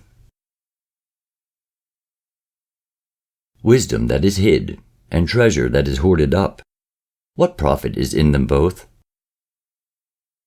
Better is he that hideth his folly than a man that hideth his wisdom. Necessary patience in seeking the Lord is better than he that leadeth his life without a guide. Chapter 21. My son, hast thou sinned? Do so no more, but ask pardon for thy former sins. Flee from sin, as from the face of a serpent. For if thou comest too near it, it will bite thee. The teeth thereof are as the teeth of a lion, slaying the souls of men. All iniquity is as a two-edged sword, the wounds whereof cannot be healed. To terrify and do wrong will waste riches. Thus the house of proud men shall be made desolate. A prayer out of a poor man's mouth reacheth to the ears of God, and his judgment cometh speedily. He that hateth to be reproved is in the way of sinners, but he that feareth the Lord will repent from his heart. An eloquent man is known far and near, but a man of understanding knoweth when he slippeth. He that buildeth his house with other men's money is like one that gathereth himself stones for the tomb of his burial. The congregation of the wicked is like tow wrapped together, and the end of them is a flame of fire to destroy them. The way of sinners is made plain with stones, but at the end thereof is the pit of hell. He that keepeth the law of the Lord getteth the understanding thereof, and the perfection of the fear of the Lord is wisdom. He that is not wise will not be taught, but there is a wisdom which multiplieth bitterness. The knowledge of a wise man shall abound like a flood, and his counsel is like a pure fountain of life. The inner parts of a fool are like a broken vessel, and he will hold no knowledge as long as he liveth. If a skillful man hear a wise word, he will commend it, and add unto it. But as soon as one of no understanding heareth it, it displeaseth him, and he casteth it behind his back. The talking of a fool is like a burden in the way, but grace shall be found in the lips of the wise. They inquire at the mouth of the wise man in the congregation, and they shall ponder his words in their heart. As is a house that is destroyed, so is wisdom to a fool, and the knowledge of the unwise is as talk without sense. Doctrine unto fools is as fetters on the feet, and like manacles on the right hand. A fool lifteth up his voice with laughter, but a wise man doth scarce smile a little. Learning is unto a wise man as an ornament of gold, and like a bracelet upon his right arm. A foolish man's foot is soon in his neighbor's house, but a man of experience is ashamed of him.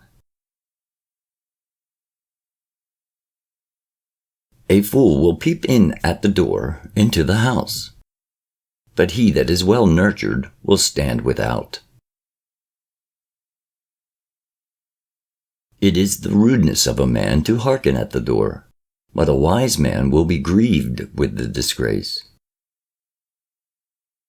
The lips of talkers will be telling such things as pertain not unto them, but the words of such as have understanding are weighed in the balance. The heart of fools is in their mouth, but the mouth of the wise is in their heart. When the ungodly curseth Satan, he curseth his own soul. A whisperer defileth his own soul, and is hated wheresoever he dwelleth. Chapter 22. A slothful man is compared to a filthy stone, and everyone will hiss him out to his disgrace. A slothful man is compared to the filth of a dunghill. Every man that takes it up will shake his hand. An evil-nurtured man is the dishonor of his father that begat him, and a foolish daughter is born to his loss. A wise daughter shall bring an inheritance to her husband, but she that liveth dishonestly is her father's heaviness. She that is bold dishonoreth both her father and her husband, but they both shall despise her. A tale out of season is as music in mourning, but stripes and correction of wisdom are never out of time. Whoso teacheth a fool is as one that glueth a potsherd together, and as he that waketh one from a sound sleep. He that telleth a tale to a fool speaketh to one in a slumber. When he hath told his tale, he will say, What is the matter? If children live honestly and have wherewithal, they shall cover the baseness of their parents. But children being haughty through disdain and want of nurture do stain the nobility of their kindred. Weep for the dead, for he hath lost the light, and weep for the fool, for he wanteth understanding. Make little weeping for the dead, for he is at rest. But the life of the fool is worse than death. 7 days do men mourn for him that is dead, but for a fool and an ungodly man all the days of his life. Talk not much with a fool, and go not to him that hath no understanding. Beware of him, lest thou have trouble, and thou shalt never be defiled with his fooleries. Depart from him, and thou shalt find rest, and never be disquieted with madness. What is heavier than lead, and what is the name thereof but a fool? Sand and salt and a mass of iron is easier to bear than a man without understanding. As timber girt and bound together in a building cannot be loosed with shaking, so the heart that is established by advised counsel shall fear at no time. A heart settled upon a thought of understanding is as a fair plastering on the wall of a gallery. Pales set on an high place will never stand against the wind. So a fearful heart in the imagination of a fool cannot stand against any fear.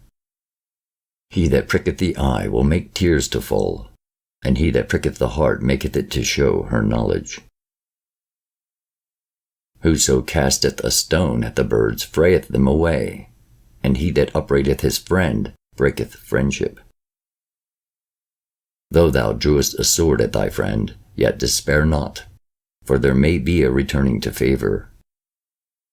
If thou hast opened thy mouth against thy friend, fear not, for there may be a reconciliation, except for upbraiding, or pride, or disclosing of secrets, or a treacherous wound. For these things every friend will depart. Be faithful to thy neighbor in his poverty, that thou mayest rejoice in his prosperity. Abide steadfast unto him in the time of his trouble, that thou mayest be heir with him in his heritage. For a mean estate is not always to be contemned, nor the rich that is foolish to be had in admiration. As the vapor and smoke of a furnace goeth before the fire, so reviling before blood. I will not be ashamed to defend a friend, neither will I hide myself from him. And if any evil happen unto me by him, every one that heareth it will beware of him. Who shall set a watch before my mouth, and a seal of wisdom upon my lips, that I fall not suddenly by them, and that my tongue destroy me not? Chapter 23. O Lord, Father and Governor of all my whole life, leave me not to their counsels, and let me not fall by them.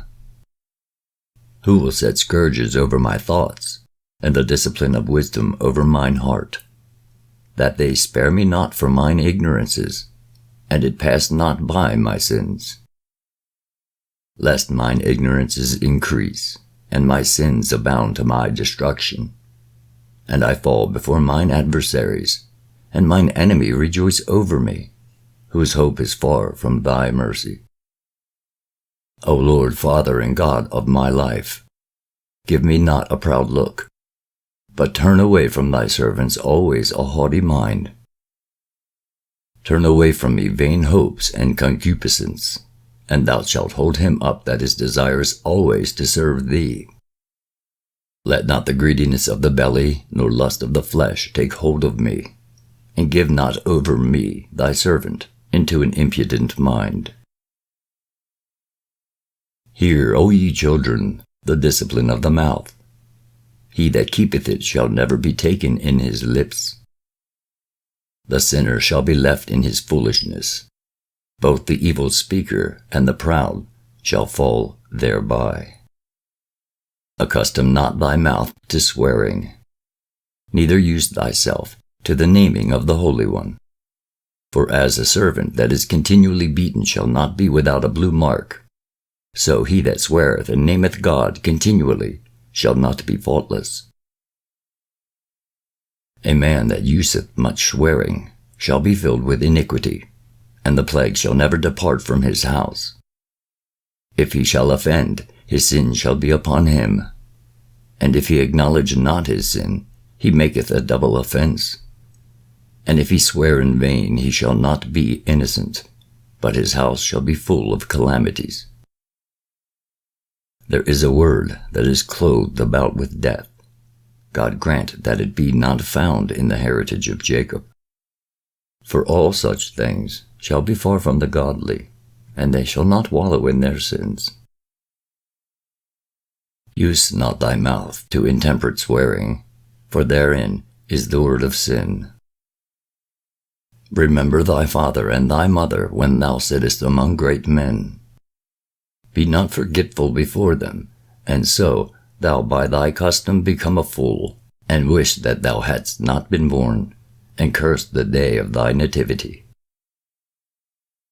The man that is accustomed to opprobrious words will never be reformed all the days of his life. Two sorts of men multiply sin, and the third will bring wrath. A hot mind is as a burning fire. It will never be quenched till it be consumed.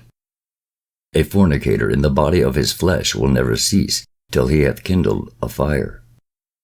All bread is sweet to a whoremonger. He will not leave off till he die. A man that breaketh wedlock, saying thus in his heart, Who seeth me? I am compassed about with darkness. The walls cover me, and nobody seeth me. What need I to fear? The Most High will not remember my sins. Such a man only feareth the eyes of men, and knoweth not that the eyes of the Lord are 10,000 times brighter than the sun, beholding all the ways of men, and considering the most secret parts. He knew all things ere ever they were created, so also after they were perfected, he looked upon them all. This man shall be punished in the streets of the city, and where he suspecteth not, he shall be taken. Thus shall it go also with the wife that leaveth her husband, and bringeth in an heir by another. For first, she hath disobeyed the law of the Most High, and secondly, she hath trespassed against her own husband, and thirdly, she hath played the whore in adultery, and brought children by another man. She shall be brought out into the congregation, and inquisition shall be made of her children. Her children shall not take root, and her branches shall bring forth no fruit. She shall leave her memory to be cursed, and her reproach shall not be blotted out. And they that remain shall know that there is nothing better than the fear of the Lord, and that there is nothing sweeter than to take heed unto the commandments of the Lord. It is great glory to follow the Lord, and to be received of him is long life. Chapter 24. Wisdom shall praise herself, and shall glory in the midst of her people. In the congregation of the Most High shall she open her mouth, and triumph before his power.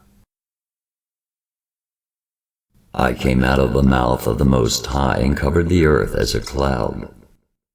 I dwelt in high places, and my throne is in a cloudy pillar. I alone compassed the circuit of heaven, and walked in the bottom of the deep. In the waves of the sea, and in all the earth, and in every people and nation I got a possession. With all these I sought rest, and in whose inheritance shall I abide?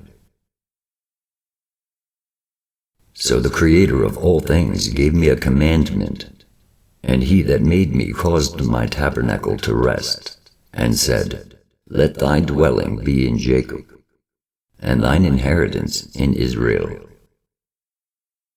He created me from the beginning before the world, and I shall never fail. In the holy tabernacle I served before him, and so was I established in Zion. Likewise in the beloved city he gave me rest, and in Jerusalem was my power. And I took root in an honorable people, even in the portion of the Lord's inheritance.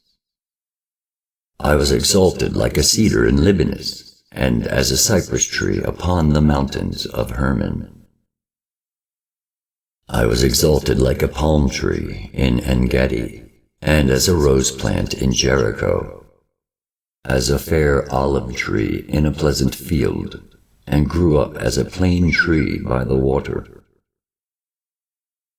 I gave a sweet smell like cinnamon and aspalathus, and I yielded a pleasant odor like the best myrrh, as galbanum and onyx and sweet storax, and as the fume of frankincense in the tabernacle. As the turpentine tree I stretched out my branches, and my branches are the branches of honor and grace. As the vine brought I forth pleasant savor, and my flowers are the fruit of honor and riches. I am the mother of fair love, and fear, and knowledge, and holy hope. I therefore, being eternal, am given to all my children which are named of him. Come unto me, all ye that be desirous of me, and fill yourselves with my fruits. For my memorial is sweeter than honey, and mine inheritance than the honeycomb. They that eat me shall yet be hungry, and they that drink me shall yet be thirsty. He that obeyeth me shall never be confounded, and they that work by me shall not do amiss. All these things are the book of the covenant of the Most High God, even the law which Moses commanded for an heritage unto the congregations of Jacob. Faint not to be strong in the Lord, that he may confirm you. Cleave unto him, for the Lord Almighty is God alone, and beside him there is no other Savior. He filleth all things with his wisdom, as Pishon and as Tigris in the time of the new fruits. He maketh the understanding to abound like Euphrates, and as Jordan in the time of the harvest. He maketh the doctrine of knowledge appear as the light, and as Gihon in the time of vintage. The first man knew her not perfectly, no more shall the last find her out. For her thoughts are more than the sea, and her counsels profounder than the great deep. I also came out as a brook from a river, and as a conduit into a garden. I said, I will water my best garden, and will water abundantly my garden bed. And lo, my brook became a river, and my river became a sea. I will yet make doctrine to shine as the morning, and will send forth her light afar off. I will yet pour out doctrine as prophecy, and leave it to all ages forever. Behold, that I have not labored for myself only, but for all them that seek wisdom. Chapter 25.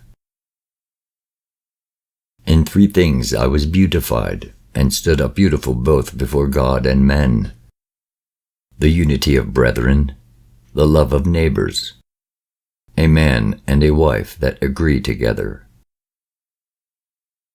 3 sorts of men my soul hateth, and I am greatly offended at their life: a poor man that is proud, a rich man that is a liar, and an old adulterer that doteth. If thou hast gathered nothing in thy youth, how canst thou find anything in thine age? O how comely a thing is judgment for gray hairs, and for ancient men to know counsel. O how comely is the wisdom of old men, and understanding and counsel to men of honor. Much experience is the crown of old men, and the fear of God is their glory. There be 9 things which I have judged in my heart to be happy, and the 10th I will utter with my tongue: a man that hath joy of his children, and he that liveth to see the fall of his enemy. Well is him that dwelleth with a wife of understanding, and that hath not slipped with his tongue. and that hath not served a man more unworthy than himself. Well is him that hath found prudence, and he that speaketh in the ears of them that will hear. O how great is he that findeth wisdom! Yet there is none above him that feareth the Lord. But the love of the Lord passeth all things for illumination. He that holdeth it, whereto shall he be likened? The fear of the Lord is the beginning of his love, and faith is the beginning of cleaving unto him. Give me any plague, but the plague of the heart, and any wickedness, but the wickedness of a woman, and any affliction, but the affliction from them that hate me, and any revenge, but the revenge of enemies. There is no head above the head of a serpent, and there is no wrath above the wrath of an enemy. I had rather dwell with a lion and a dragon than to keep house with a wicked woman. The wickedness of a woman changeth her face, and darkeneth her countenance like sackcloth. Her husband shall sit among his neighbors, and when he heareth it, he shall sigh bitterly. All wickedness is but little to the wickedness of a woman. Let the portion of a sinner fall upon her. As the climbing up a sandy way is to the feet of the aged, so is a wife full of words to a quiet man. Stumble not at the beauty of a woman, and desire her not for pleasure.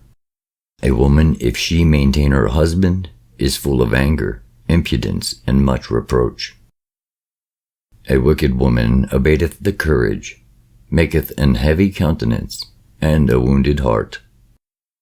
A woman that will not comfort her husband in distress maketh weak hands and feeble knees. Of the woman came the beginning of sin, and through her we all die. Give the water no passage, neither a wicked woman liberty to gad abroad. If she go not as thou wouldest have her, cut her off from thy flesh, and give her a bill of divorce, and let her go. Chapter 26. Blessed is the man that hath a virtuous wife, for the number of his days shall be double. A virtuous woman rejoiceth her husband, and he shall fulfill the years of his life in peace. A good wife is a good portion, which shall be given in the portion of them that fear the Lord. Whether a man be rich or poor, if he have a good heart toward the Lord, he shall at all times rejoice with a cheerful countenance. There be 3 things that mine heart feareth, and for the 4th I was sore afraid: the slander of a city, the gathering together of an unruly multitude, and a false accusation. All these are worse than death. But a grief of heart and sorrow is a woman that is jealous over another woman, and a scourge of the tongue which communicateth with all. An evil wife is a yoke shaken to and fro. He that hath hold of her is as though he held a scorpion. A drunken woman and a gadder abroad causeth great anger, and she will not cover her own shame. The whoredom of a woman may be known in her haughty looks and eyelids. If thy daughter be shameless, keep her in straitly, lest she abuse herself through overmuch liberty. Watch over an impudent eye, and marvel not if she trespass against thee. She will open her mouth as a thirsty traveler when he hath found a fountain, and drink of every water near her. By every hedge will she sit down, and open her quiver against every arrow. The grace of a wife delighteth her husband, and her discretion will fatten his bones.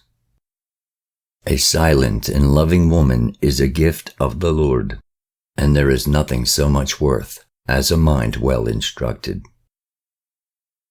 A shamefaced and faithful woman is a double grace, and her continent mind cannot be valued. As the sun when it ariseth in the high heaven, so is the beauty of a good wife in the ordering of her house. As the clear light is upon the holy candlestick, so is the beauty of the face in ripe age. As the golden pillars are upon the sockets of silver, so are the fair feet with a constant heart. My son, keep the flower of thine age sound, and give not thy strength to strangers. When thou hast gotten a fruitful possession through all the field, sow it with thine own seed, trusting in the goodness of thy stock. So thy race which thou leavest shall be magnified, having the confidence of their good descent. An harlot shall be accounted as spittle, but a married woman is a tower against death to her husband. A wicked woman is given as a portion to a wicked man, but a godly woman is given to him that feareth the Lord.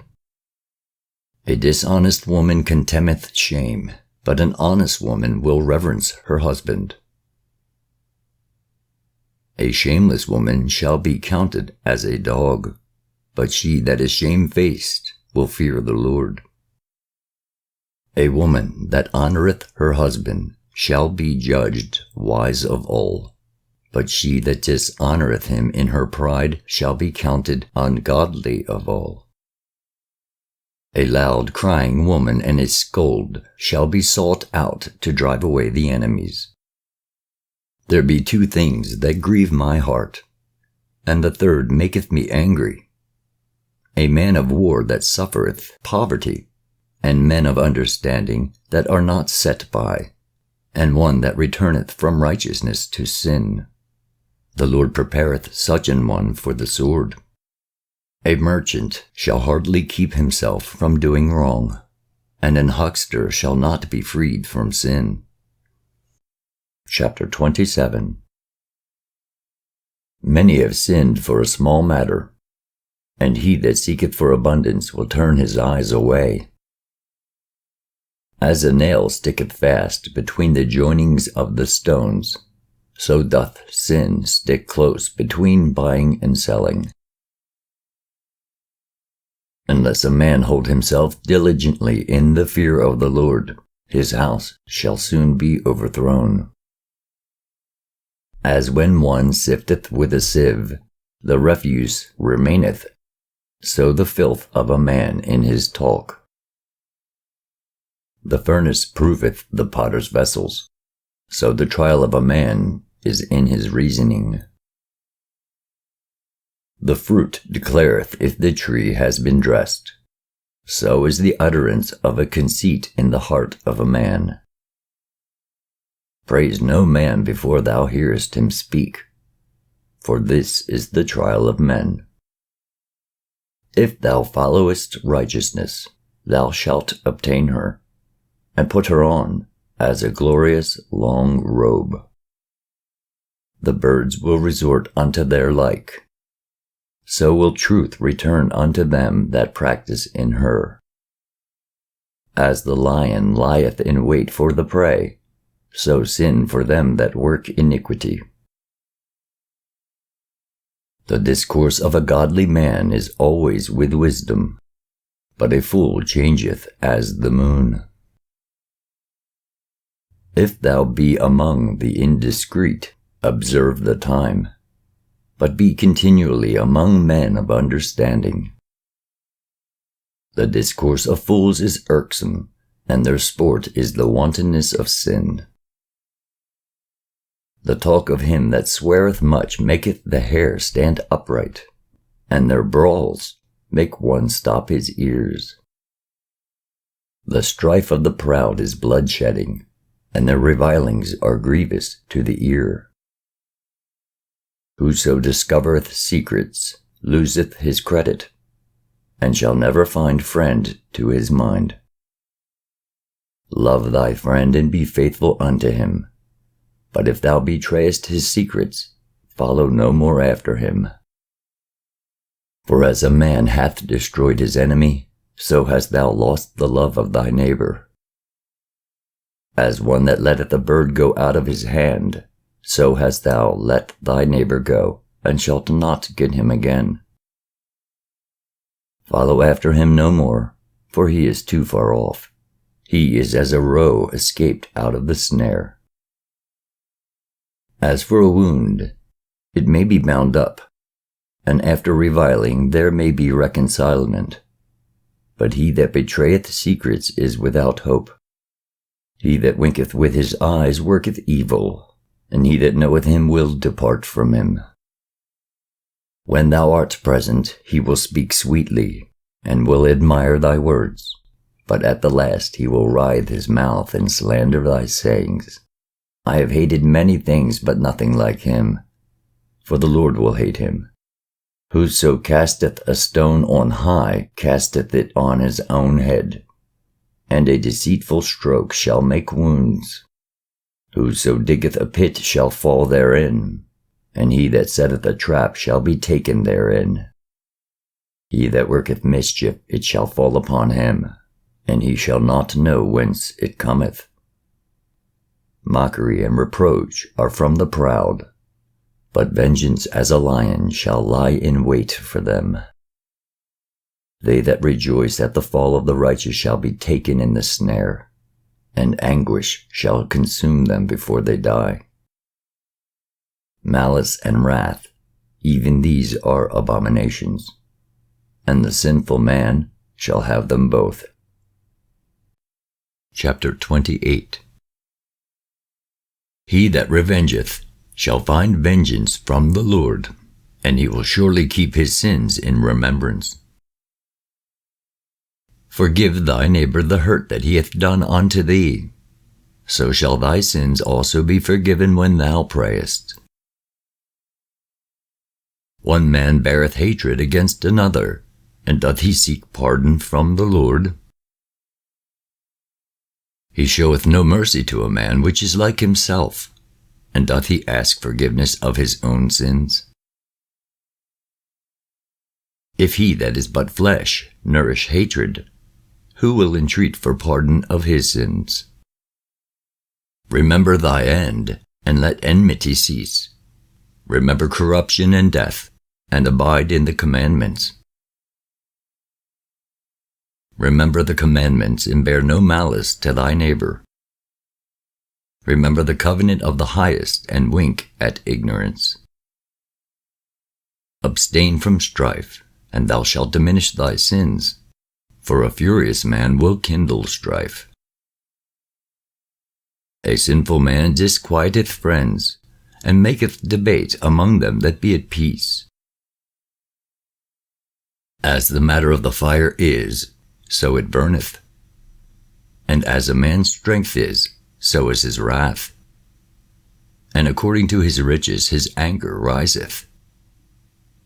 And the stronger they are which contend, the more they will be inflamed. And hasty contention kindleth a fire, and an hasty fighting sheddeth blood. If thou blow the spark, it shall burn. If thou spit upon it, it shall be quenched. And both these come out of thy mouth. Curse the whisperer and double-tongued, for such have destroyed many that were at peace. A backbiting tongue has disquieted many, and driven them from nation to nation. Strong cities hath it pulled down, and overthrown the houses of great men. A backbiting tongue hath cast out virtuous women, and deprived them of their labors. Whoso hearkeneth unto it shall never find rest, and never dwell quietly. The stroke of the whip maketh marks in the flesh, but the stroke of the tongue breaketh the bones. Many have fallen by the edge of the sword, but not so many as have fallen by the tongue.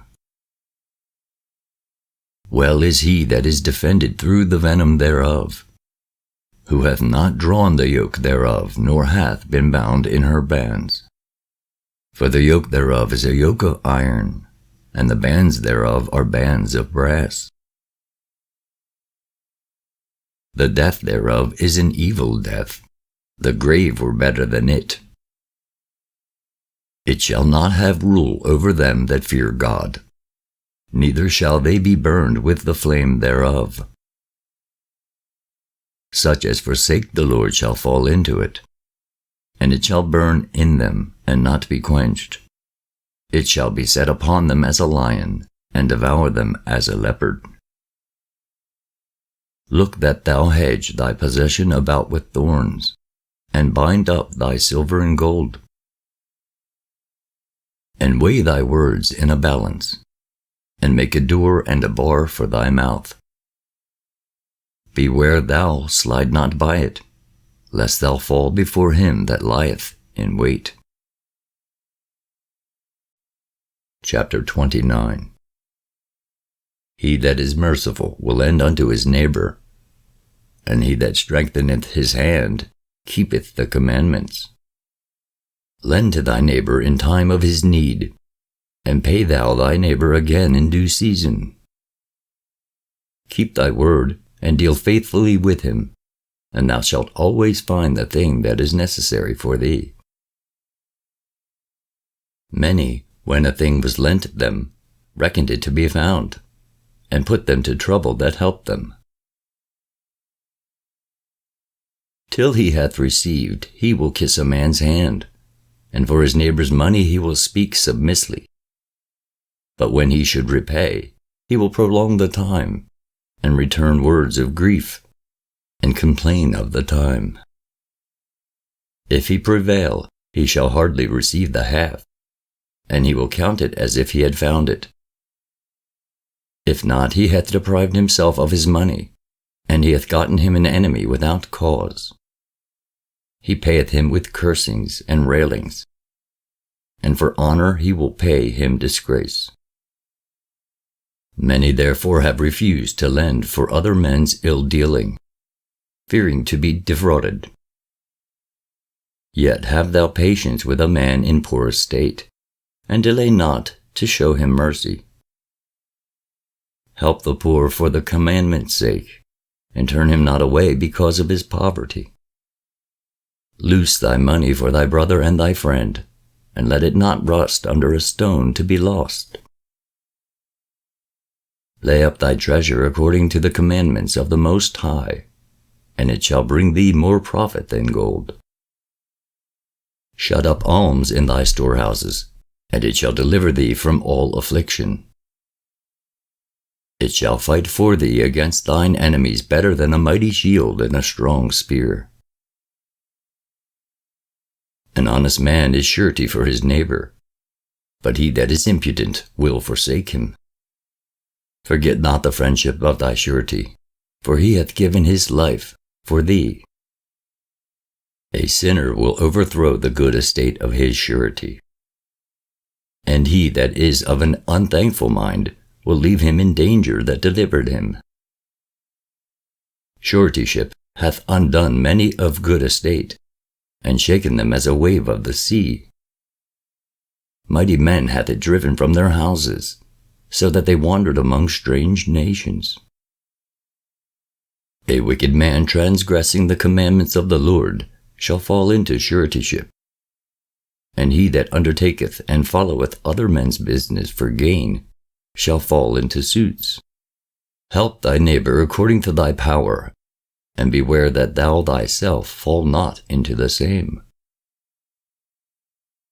The chief thing for life is water, and bread, and clothing, and an house to cover shame.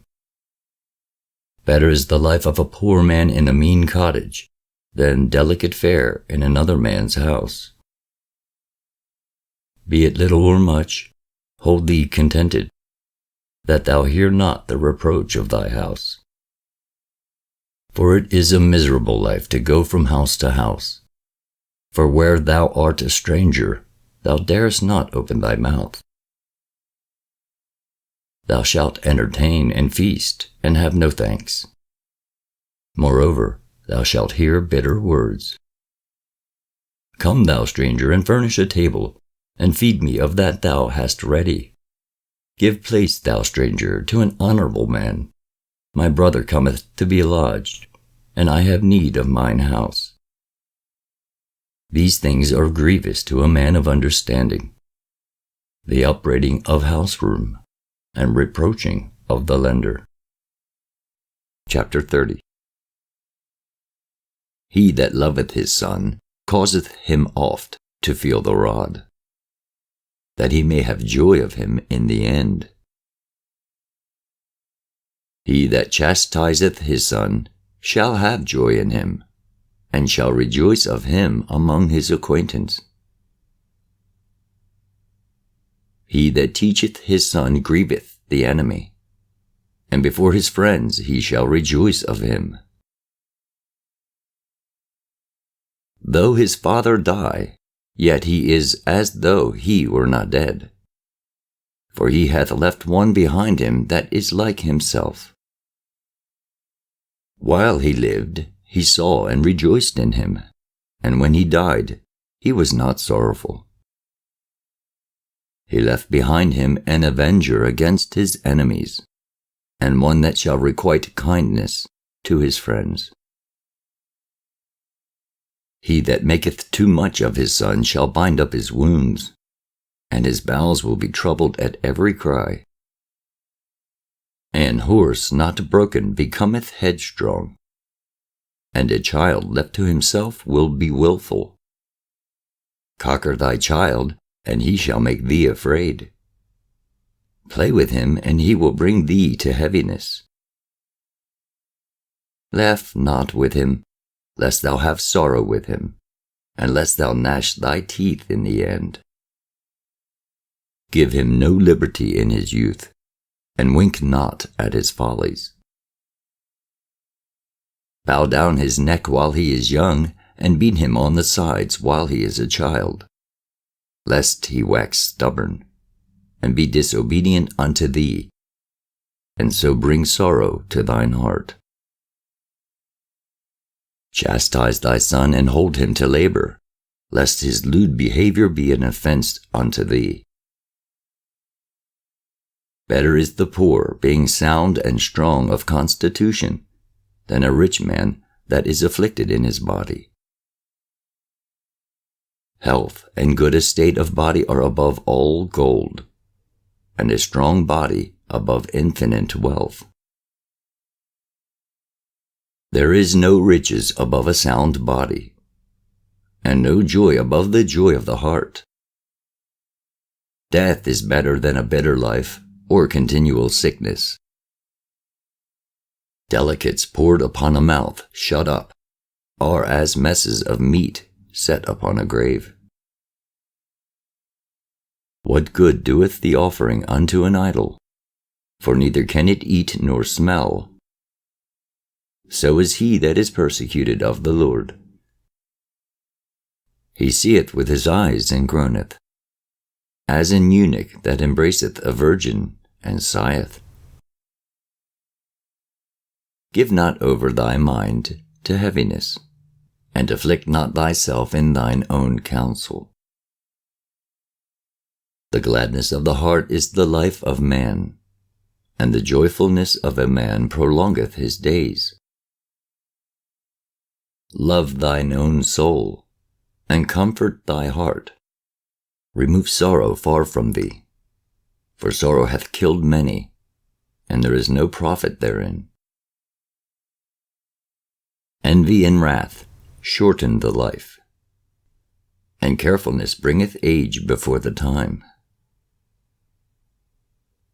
A cheerful and good heart will have a care of his meat and diet.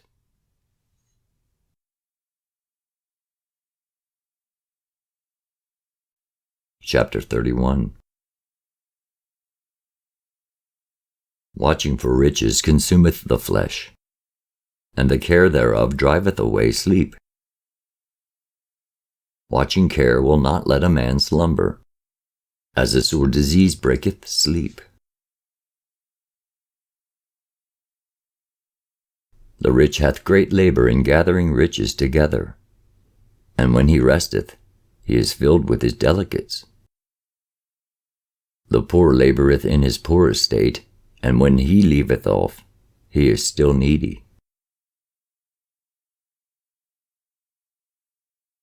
He that loveth gold shall not be justified, and he that followeth corruption shall have enough thereof. Gold hath been the ruin of many, and their destruction was present. It is a stumbling block unto them that sacrifice unto it, and every fool shall be taken therewith.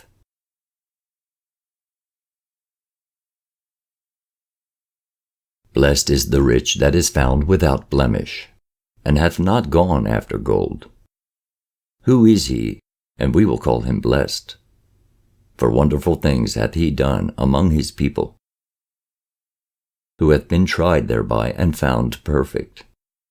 Then let him glory, who might offend, and hath not offended, or done evil, and hath not done it.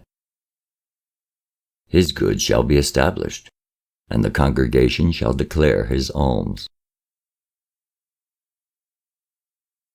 If thou sit at a bountiful table, be not greedy upon it, and say not, there is much meat on it.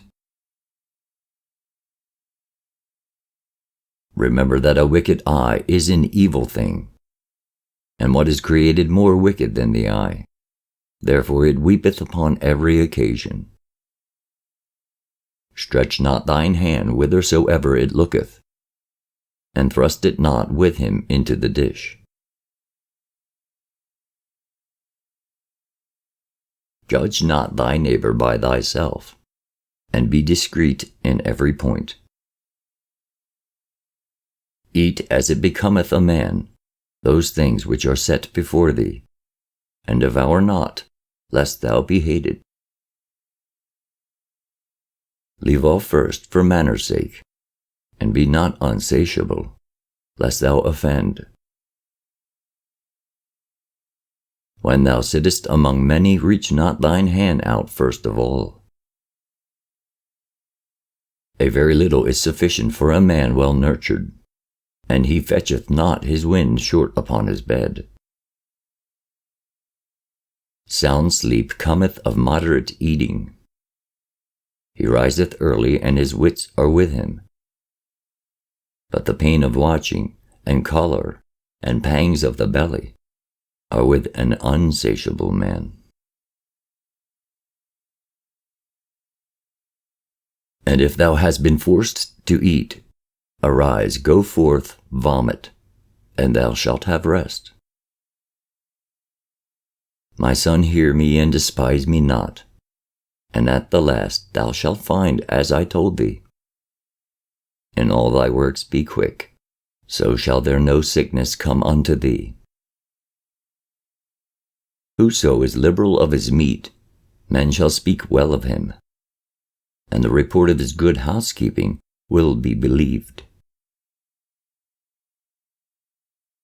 But against him that is a niggard of his meat, the whole city shall murmur, and the testimonies of his niggardness shall not be doubted of.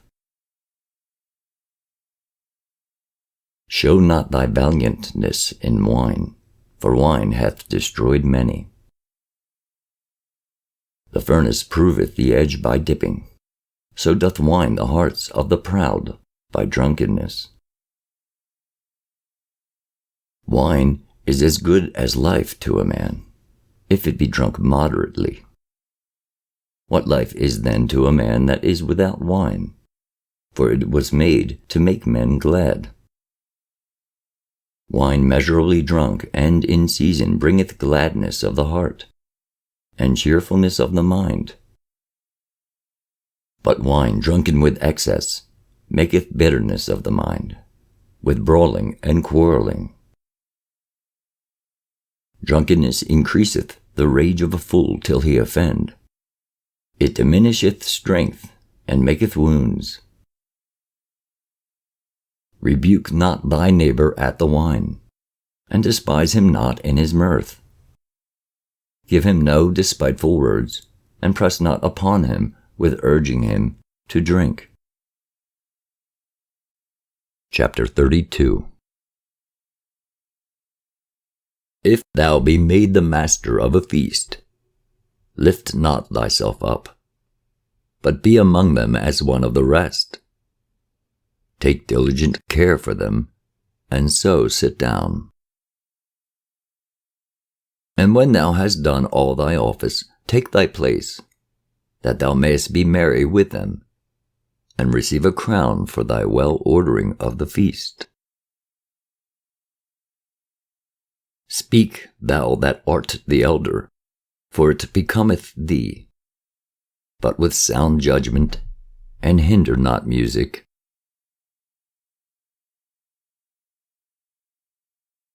Pour not out words where there is a musician, and show not forth wisdom out of time. A concert of music and a banquet of wine is as a signet of carbuncle set in gold, as a signet of an emerald set in a work of gold. So is the melody of music with pleasant wine. Speak, young man, if there be need of thee, and yet scarcely when thou art twice asked. Let thy speech be short, comprehending much in few words. Be as one that knoweth and yet holdeth his tongue. If thou be among great men, make not thyself equal with them. And when ancient men are in place, use not many words. Before the thunder goeth lightning, and before a shamefaced man shall go favor. Rise up betimes, and be not the last, but get thee home without delay. There take thy pastime, and do what thou wilt, but sin not by proud speech. And for these things bless him that made thee, and hath replenished thee with his good things. Whoso feareth the Lord will receive his discipline, and they that seek him early shall find favor. He that seeketh the law shall be filled therewith, but the hypocrite will be offended thereat.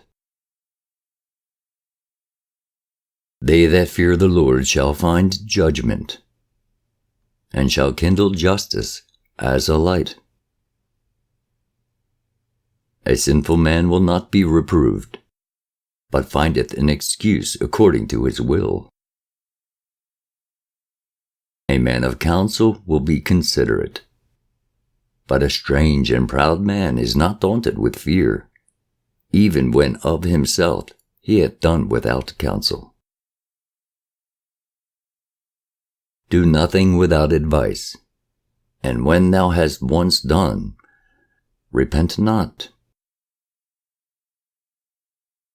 Go not in a way wherein thou mayest fall, and stumble not among the stones. Be not confident in a plain way, and beware of thine own children. In every good work trust thy own soul, for this is the keeping of the commandments.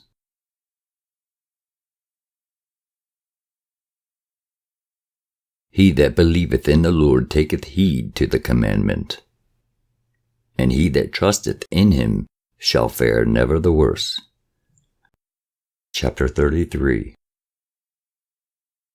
There shall no evil happen unto him that feareth the Lord, but in temptation even again he will deliver him. A wise man hateth not the law, but he that is an hypocrite therein is as a ship in a storm. A man of understanding trusteth in the law, and the law is faithful unto him as an oracle. Prepare what to say, and so thou shalt be heard. And bind up instruction, and then make answer. The heart of the foolish is like a cartwheel, and his thoughts are like a rolling axle-tree. A stallion horse is as a mocking friend. He neigheth under every one that sitteth upon him. Why doth one day excel another, when as all the light of every day in the year is of the sun? By the knowledge of the Lord they were distinguished, and he altered seasons and feasts. Some of them hath he made high days and hallowed them, and some of them hath he made ordinary days. And all men are from the ground, and Adam was created of earth. In much knowledge the Lord hath divided them, and made their ways diverse. Some of them hath he blessed and exalted, and some of them he sanctified and set near himself. But some of them hath he cursed and brought low, and turned out of their places. As the clay is in the potter's hand, to fashion it at his pleasure, so man is in the hand of him that made him, to render to them as liketh him best. Good is set against evil, and life against death. So is the godly against the sinner, and the sinner against the godly. So look upon all the works of the Most High, and there are 2 and 2, one against another. I awaked up last of all, as one that gathereth after the grape gatherers. By the blessing of the Lord I profited, and tread my winepress like a gatherer of grapes. Consider that I labored not for myself only, but for all them that seek learning. Hear me, O ye great men of the people, and hearken with your ears, ye rulers of the congregation.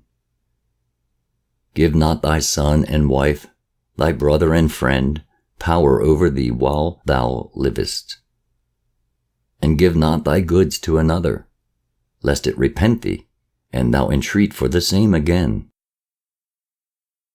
As long as thou livest, and hast breath in thee, give not thyself over to any. For better it is that thy children should seek to thee, than that thou shouldest stand to their courtesy.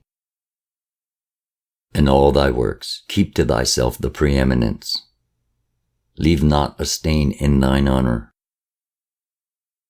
At the time when thou shalt end thy days and finish thy life, distribute thine inheritance. Fodder, a wand, and burdens are for the ass, and bread, correction, and work for a servant. If thou set thy servant to labor, thou shalt find rest. But if thou let him go idle, he shall seek liberty. A yoke and a collar do bow the neck. So are tortures and torments for an evil servant. Send him to labor that he be not idle, for idleness teacheth much evil. Set him to work as is fit for him. If he be not obedient, put on more heavy fetters. But be not excessive toward any, and without discretion do nothing. If thou have a servant, let him be unto thee as thyself, because thou hast bought him with a price. If thou have a servant, entreat him as a brother, for thou hast need of him as of thine own soul. If thou entreat him evil, and he run from thee, which way wilt thou go to seek him? Chapter 34. The hopes of a man void of understanding are vain and false, and dreams lift up fools. Whoso regardeth dreams is like him that catcheth at a shadow, and followeth after the wind. The vision of dreams is the resemblance of one thing to another, even as the likeness of a face to a face. Of an unclean thing, what can be cleansed? And from that thing which is false, what truth can come? Divinations and soothsayings and dreams are vain, and the heart fancieth as a woman's heart in travail. If they be not sent from the Most High in thy visitation, set not thy heart upon them. For dreams have deceived many, and they have failed that put their trust in them. The law shall be found perfect without lies, and wisdom is perfection to a faithful mouth. A man that hath travelled knoweth many things, and he that hath much experience will declare wisdom. He that hath no experience knoweth little, but he that hath travelled is full of prudence. When I travelled, I saw many things, and I understand more than I can express. I was ofttimes in danger of death, yet I was delivered because of these things. The spirit of those that fear the Lord shall live, for their hope is in him that saveth them. Whoso feareth the Lord shall not fear nor be afraid, for he is his hope.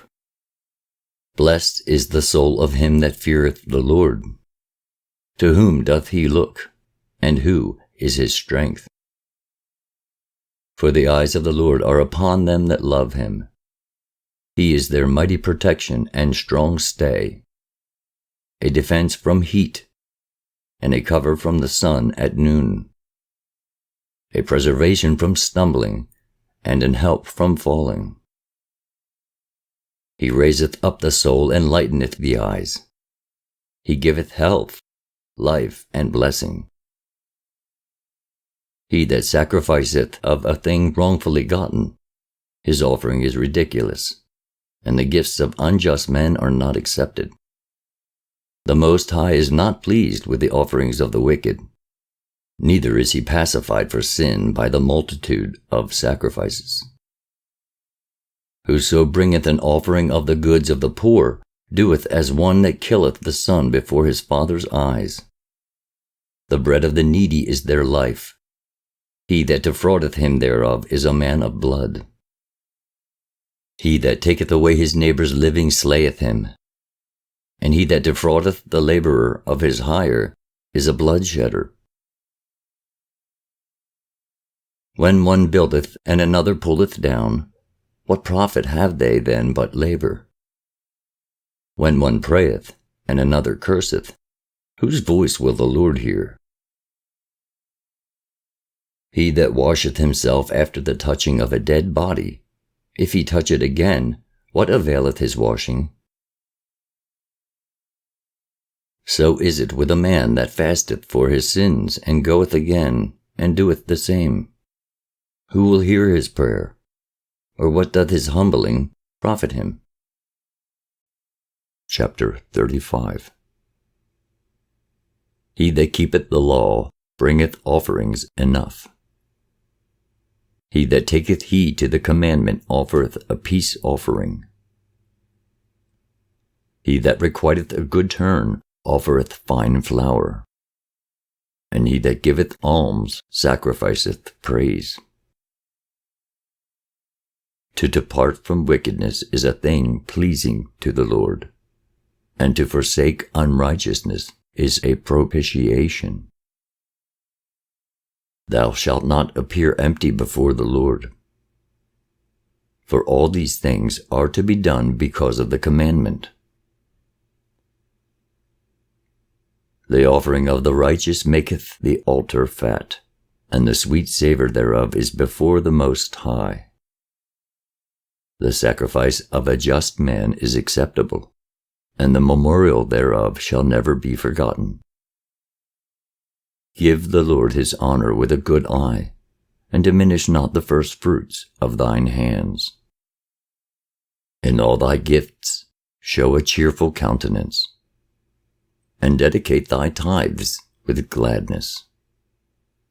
Give unto the Most High according as he hath enriched thee, and as thou hast gotten, give with a cheerful eye. For the Lord recompenseth, and will give thee 7 times as much.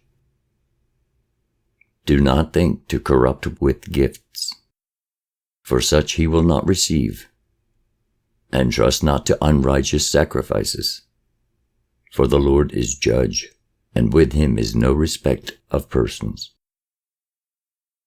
He will not accept any person against a poor man, but will hear the prayer of the oppressed.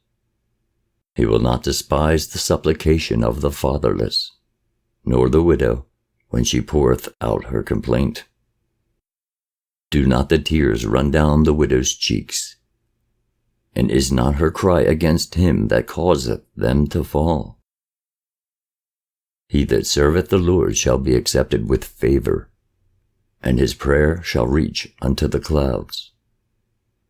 The prayer of the humble pierceth the clouds, and till it come nigh he will not be comforted, and will not depart till the Most High shall behold to judge righteously, and execute judgment. For the Lord will not be slack, neither will the mighty be patient toward them, till he have smitten in sunder the loins of the unmerciful, and repaid vengeance to the heathen.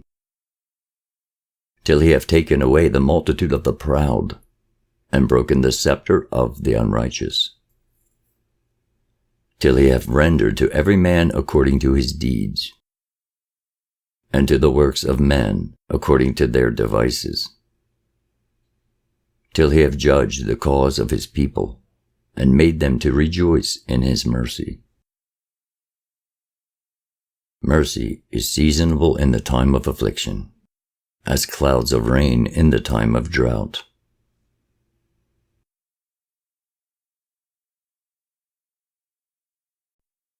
Chapter 36.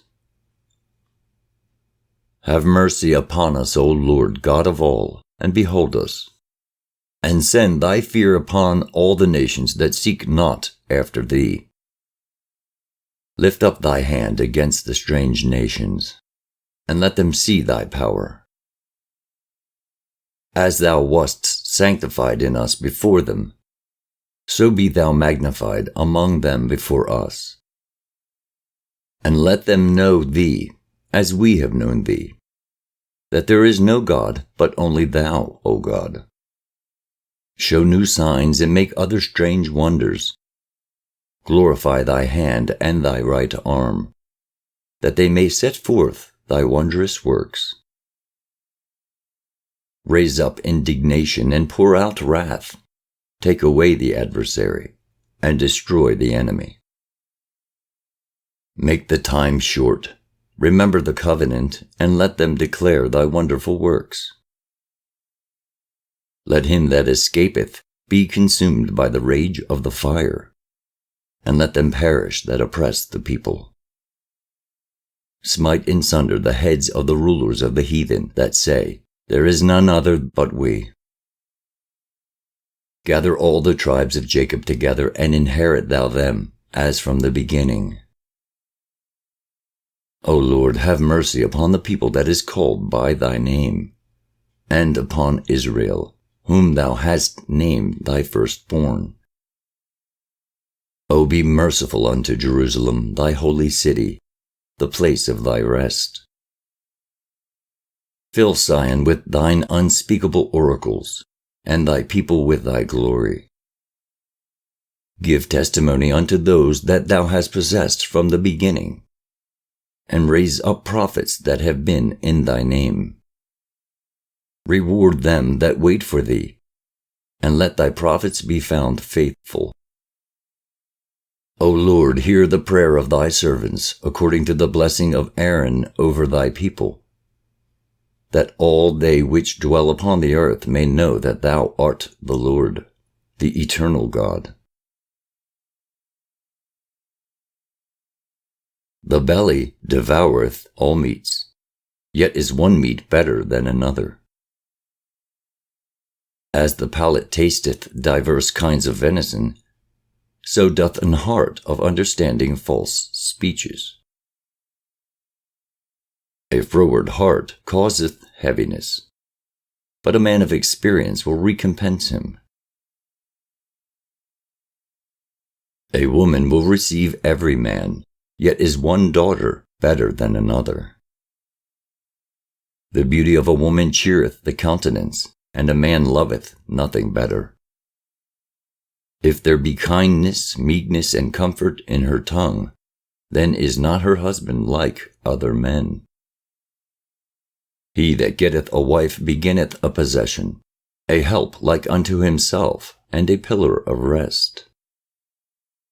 Where no hedge is, there the possession is spoiled, and he that hath no wife will wander up and down mourning. Who will trust a thief well appointed, that skippeth from city to city? So who will believe a man that hath no house, and lodgeth wheresoever the night taketh him? Chapter 37. Every friend saith, I am his friend also. But there is a friend which is only a friend in name. Is it not a grief unto death, when a companion and friend is turned to an enemy? O wicked imagination, whence camest thou in to cover the earth with deceit? There is a companion which rejoiceth in the prosperity of a friend, but in the time of trouble will be against him. There is a companion which helpeth his friend for the belly, and taketh up the buckler against the enemy.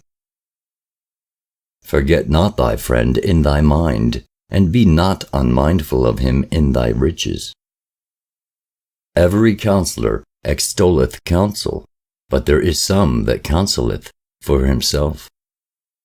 Beware of a counselor, and know before what need he hath, for he will counsel for himself, lest he cast the lot upon thee.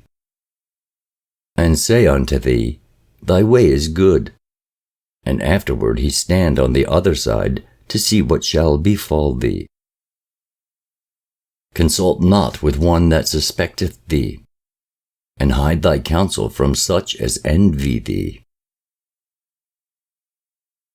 Neither consult with a woman touching her of whom she is jealous, neither with a coward in matters of war, nor with a merchant concerning exchange, nor with a buyer of selling, nor with an envious man of thankfulness, nor with an unmerciful man touching kindness, nor with the slothful for any work, nor with an hireling for a year of finishing work, nor with an idle servant of much business.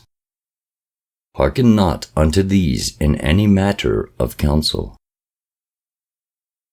but be continually with a godly man, whom thou knowest to keep the commandments of the Lord, whose mind is according to thy mind, and will sorrow with thee if thou shalt miscarry.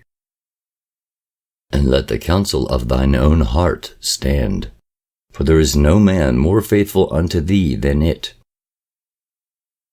For a man's mind is sometime wont to tell him more than 7 watchmen that sit above in an high tower. And above all this, pray to the Most High, that he will direct thy way in truth. Let reason go before every enterprise, and counsel before every action. The countenance is a sign of changing of the heart. 4 manner of things appear, good and evil, life and death, but the tongue ruleth over them continually. There is one that is wise and teacheth many, and yet is unprofitable to himself. There is one that showeth wisdom in words, and is hated.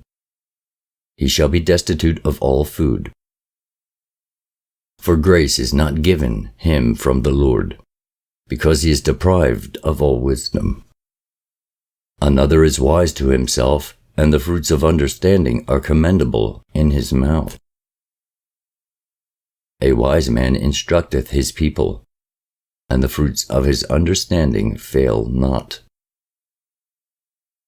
A wise man shall be filled with blessing, and all they that see him shall count him happy.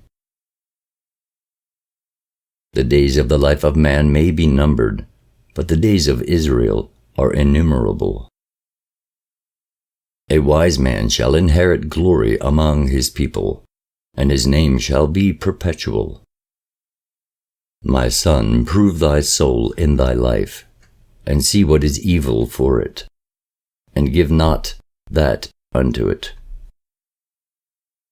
For all things are not profitable for all men, neither hath every soul pleasure in everything. Be not unsatiable in any dainty thing, nor too greedy upon meats. For excess of meats bringeth sickness, and surefitting will turn into choler.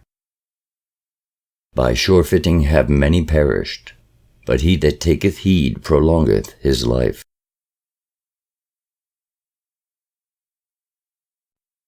Chapter 38.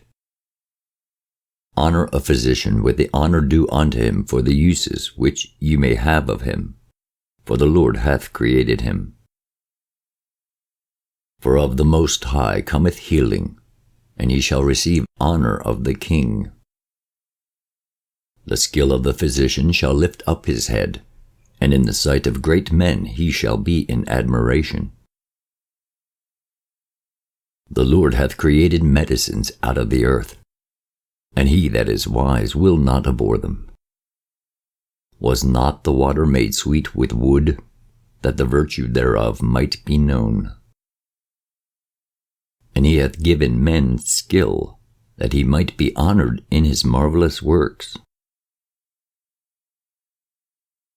With such doth he heal men, and taketh away their pains. Of such doth the apothecary make a confection, and of his works there is no end. And from him is peace over all the earth. My son, in thy sickness be not negligent, but pray unto the Lord, and he will make thee whole. Leave off from sin, and order thine hands aright, and cleanse thy heart from all wickedness. Give a sweet savor and a memorial of fine flour, and make a fat offering as not being. Then give place to the physician, for the Lord hath created him. Let him not go from thee, for thou hast need of him. There is a time when in their hands there is good success, for they shall also pray unto the Lord, that he would prosper that which they give for ease and remedy to prolong life. He that sinneth before his Maker, let him fall into the hands of the physician. My son, let tears fall down over the dead, and begin to lament, as if thou hadst suffered great harm thyself. And then cover his body according to the custom, and neglect not his burial. Weep bitterly, and make great moan, and use lamentation, as he is worthy, and that a day or two, lest thou be evil spoken of, and then comfort thyself for thy heaviness. For of heaviness cometh death, and the heaviness of the heart breaketh strength. In affliction also sorrow remaineth, and the life of the poor is the curse of the heart. Take no heaviness to heart, drive it away, and remember the last end. Forget it not, for there is no turning again. Thou shalt not do him good, but hurt thyself. Remember my judgment, for thine also shall be so, yesterday for me, and today for thee. When the dead is at rest, let his remembrance rest, and be comforted for him, when his spirit is departed from him. The wisdom of a learned man cometh by opportunity of leisure, and he that hath little business shall become wise. How can he get wisdom that holdeth the plough, and that glorieth in the goad, that driveth oxen, and is occupied in their labors, and whose talk is of bullocks? He giveth his mind to make furrows, and is diligent to give the kine fodder.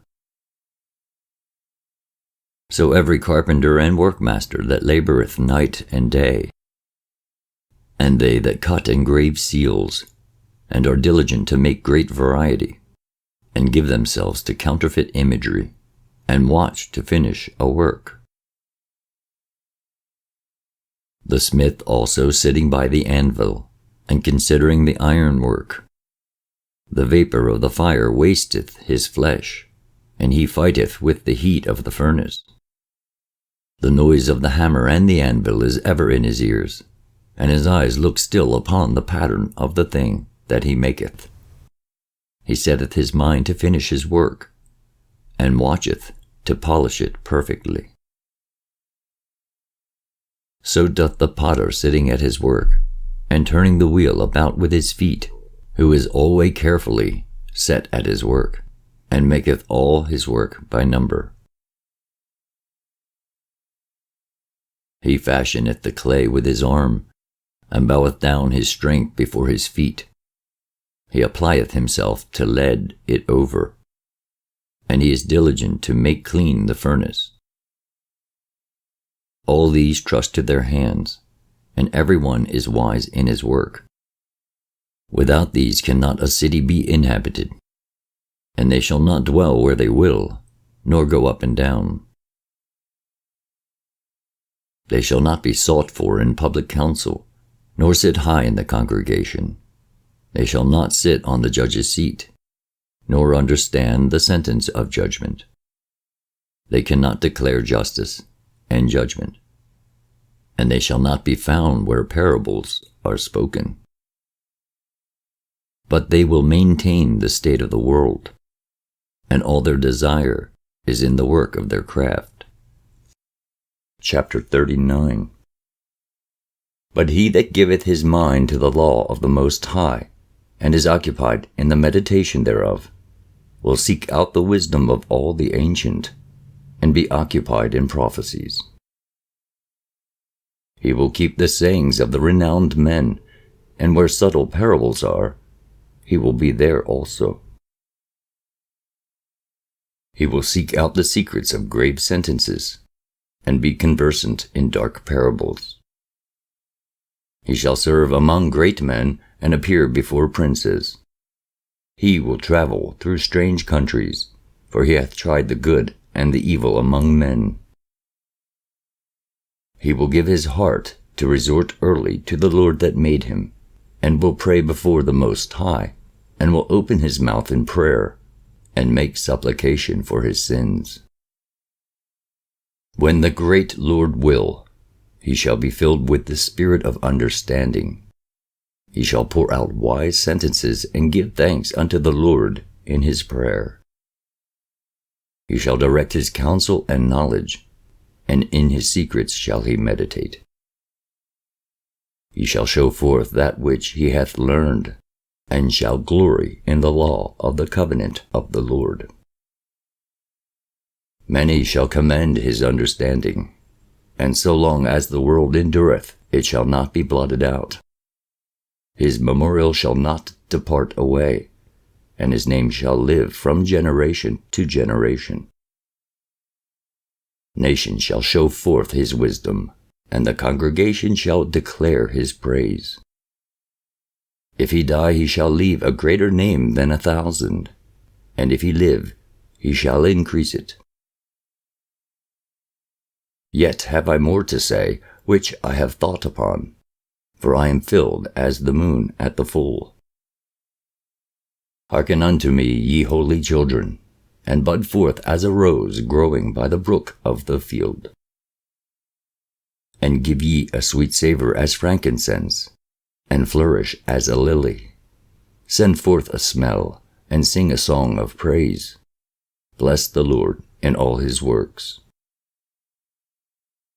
Magnify his name and show forth his praise with the songs of your lips, and with harps. And in praising him ye shall say after this manner, All the works of the Lord are exceeding good, and whatsoever he commandeth shall be accomplished in due season. And none may say, What is this? Wherefore is that? For at time convenient they shall all be sought out. At his commandment the waters stood as an heap, and at the words of his mouth the receptacles of waters. At his commandment is done whatsoever pleaseth him, and none can hinder when he will save. The works of all flesh are before him, and nothing can be hid from his eyes. He seeth from everlasting to everlasting, and there is nothing wonderful before him. A man need not say, What is this? Wherefore is that? For he hath made all things for their uses. His blessing covered the dry land as a river, and watered it as a flood. As he hath turned the waters into saltness, so shall the heathen inherit his wrath. As his ways are plain unto the holy, so are they stumbling blocks unto the wicked. For the good are good things, created from the beginning, so evil things for sinners. The principal things for the whole use of man's life are water, fire, iron, and salt, flour of wheat, honey, milk, and the blood of the grape, and oil, and clothing. All these things are for good to the godly, so to the sinners they are turned into evil. There be spirits that are created for vengeance, which in their fury lay on sore strokes. In the time of destruction they pour out their force, and appease the wrath of him that made them. Fire and hail and famine and death, all these were created for vengeance. Teeth of wild beasts, and scorpions, serpents, and the sword punishing the wicked to destruction. They shall rejoice in his commandment, and they shall be ready upon the earth when need is. And when their time is come, they shall not transgress his word. Therefore from the beginning I was resolved, and thought upon these things, and have left them in writing. All the works of the Lord are good, and he will give every needful thing in due season, so that a man cannot say, This is worse than that. For in time they shall all be well approved. And therefore praise ye the Lord with the whole heart and mouth, and bless the name of the Lord. Chapter 40. Great travail is created for every man, and an heavy yoke is upon the sons of Adam, from the day that they go out of their mother's womb, till the day that they return to the mother of all things. Their imagination of things to come, and the day of death, trouble their thoughts, and cause fear of heart. From him that sitteth on a throne of glory, unto him that is humbled in earth and ashes. From him that weareth purple and a crown, unto him that is clothed with a linen frock. Wrath and envy, trouble and unquietness, fear of death, and anger and strife. And in the time of rest upon his bed his night sleep do change his knowledge. A little or nothing is his rest, and afterward he is in his sleep as in a day of keeping watch, troubled in the vision of his heart, as if he were escaped out of a battle. When all is safe he awaketh, and marvelleth that the fear was nothing. Such things happen unto all flesh, both man and beast, and that is sevenfold more upon sinners. death and bloodshed, strife and sword, calamities, famine, tribulation, and the scourge. These things are created for the wicked, and for their sakes came the flood. All things that are of the earth shall turn to the earth again, and that which is of the waters doth return into the sea. All bribery and injustice shall be blotted out, but true dealing shall endure forever. The goods of the unjust shall be dried up like a river, and shall vanish with noise like a great thunder and rain. While he openeth his hand, he shall rejoice. So shall transgressors come to naught. The children of the ungodly shall not bring forth many branches, but are as unclean roots upon a hard rock. The weed growing upon every water and a bank of a river shall be pulled up before all grass. Bountifulness is as a most fruitful garden, and mercifulness endureth forever. To labor and to be content with that a man hath is a sweet life, but he that findeth a treasure is above them both. Children and the building of a city continue a man's name, but a blameless wife is counted above them both. Wine and music rejoice the heart, but the love of wisdom is above them both. The pipe and the psaltery make sweet melody, but a pleasant tongue is above them both. Thine eye desireth favor and beauty, but more than both, corn while it is green. A friend and companion never meet amiss, but above both is a wife with her husband. Brethren and help are against time of trouble, but alms shall deliver more than them both. Gold and silver make the foot stand sure, but counsel is esteemed above them both. Riches and strength lift up the heart, but the fear of the Lord is above them both. There is no want in the fear of the Lord, and it needeth not to seek help. The fear of the Lord is a fruitful garden, and covereth him above all glory. My son, lead not a beggar's life, for better it is to die than to beg. The life of him that dependeth on another man's table is not to be counted for a life, for he polluteth himself with other men's meat. But a wise man well nurtured will beware thereof. Begging is sweet in the mouth of the shameless, but in his belly there shall burn a fire.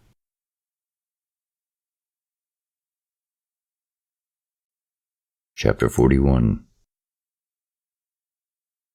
O death, how bitter is the remembrance of thee to a man that liveth at rest in his possessions, unto the man that hath nothing to vex him, and that hath prosperity in all things, yea, unto him that is yet able to receive meat. O death, acceptable is thy sentence unto the needy, and unto him whose strength faileth,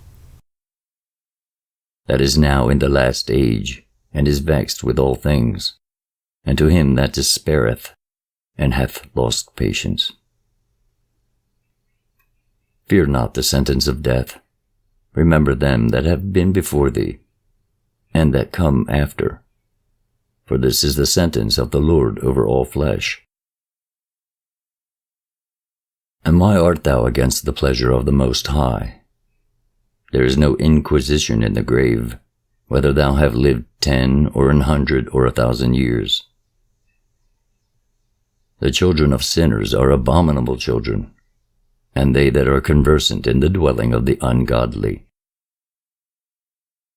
The inheritance of sinners' children shall perish, and their posterity shall have a perpetual reproach. The children will complain of an ungodly father, because they shall be reproached for his sake.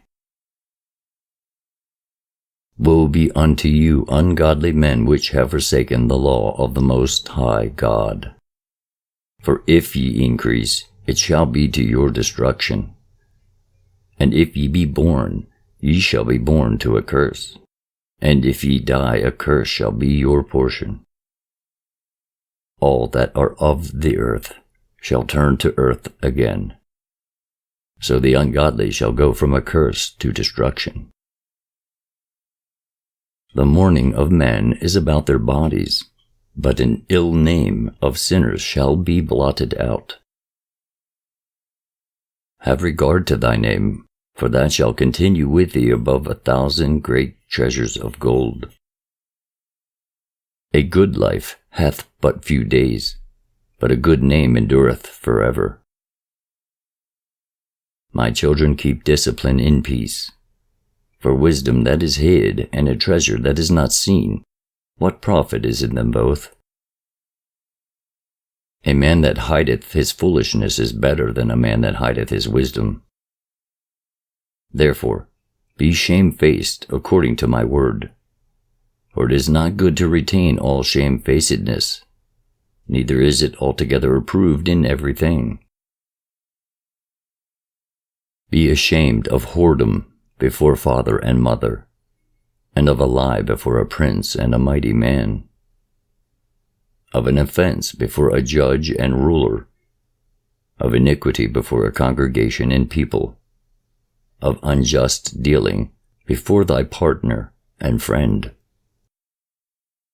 and of theft in regard of the place where thou sojournest, and in regard of the truth of God and his covenant, and to lean with thine elbow upon the meat, and of scorning to give and take, and of silence before them that salute thee, and to look upon an harlot, and to turn away thy face from thy kinsman, or to take away a portion or a gift, or to gaze upon another man's wife, or to be over-busy with his maid, and come not near her bed, or of upbraiding speeches before friends, and after thou hast given, upbraid not, or of iterating and speaking again that which thou hast heard, and of revealing of secrets. So shalt thou be truly shamefaced, and find favor before all men.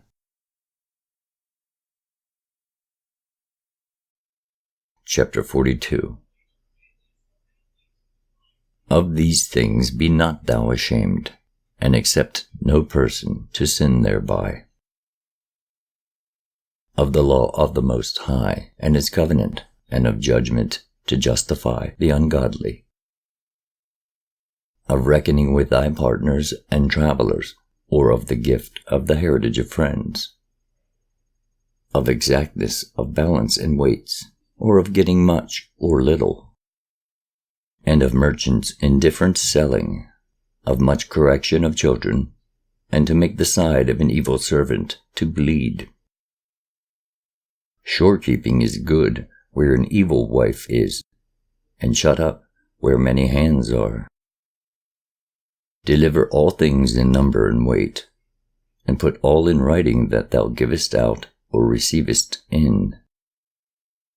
Be not ashamed to inform the unwise and foolish, and the extreme aged that contendeth with those that are young.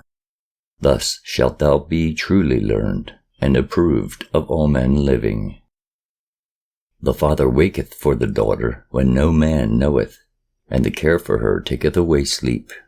When she is young, lest she pass away the flower of her age, and being married, lest she should be hated.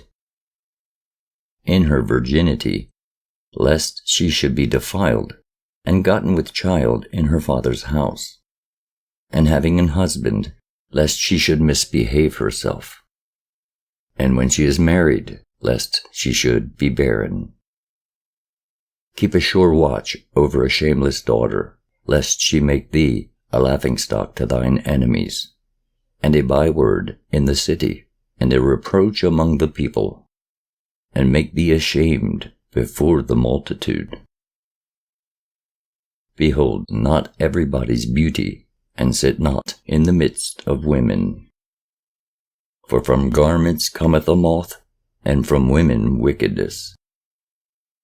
Better is the churlishness of a man than a courteous woman, a woman, I say, which bringeth shame and reproach. I will now remember the works of the Lord, and declare the things that I have seen. In the words of the Lord are his works.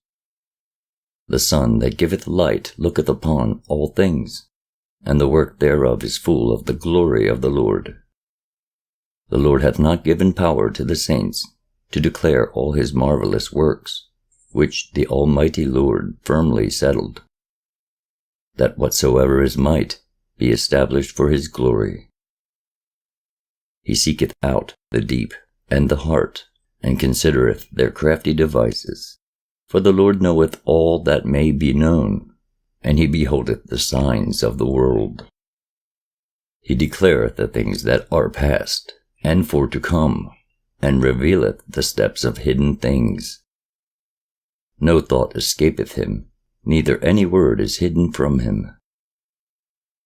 He hath garnished the excellent works of his wisdom, and he is from everlasting to everlasting.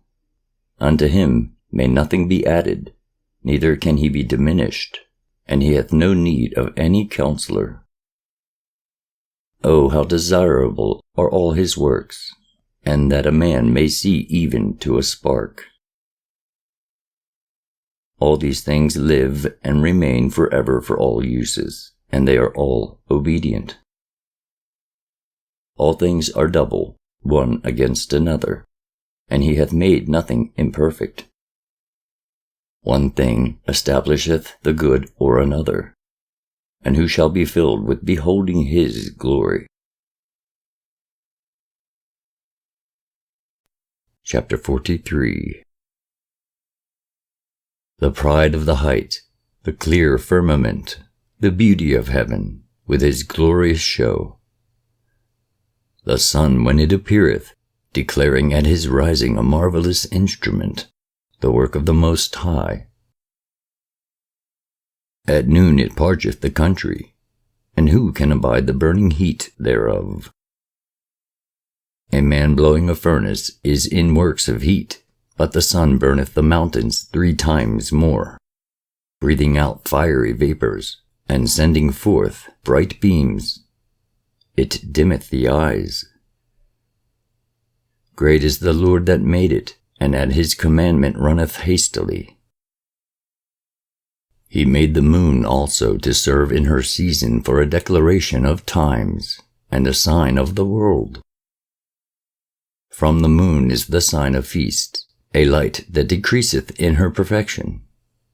The month is called after her name, increasing wonderfully in her changing, being an instrument of the armies above, shining in the firmament of heaven. The beauty of heaven, the glory of the stars, an ornament giving light in the highest places of the Lord. At the commandment of the Holy One they will stand in their order, and never faint in their watches. Look upon the rainbow, and praise him that made it. Very beautiful it is in the brightness thereof.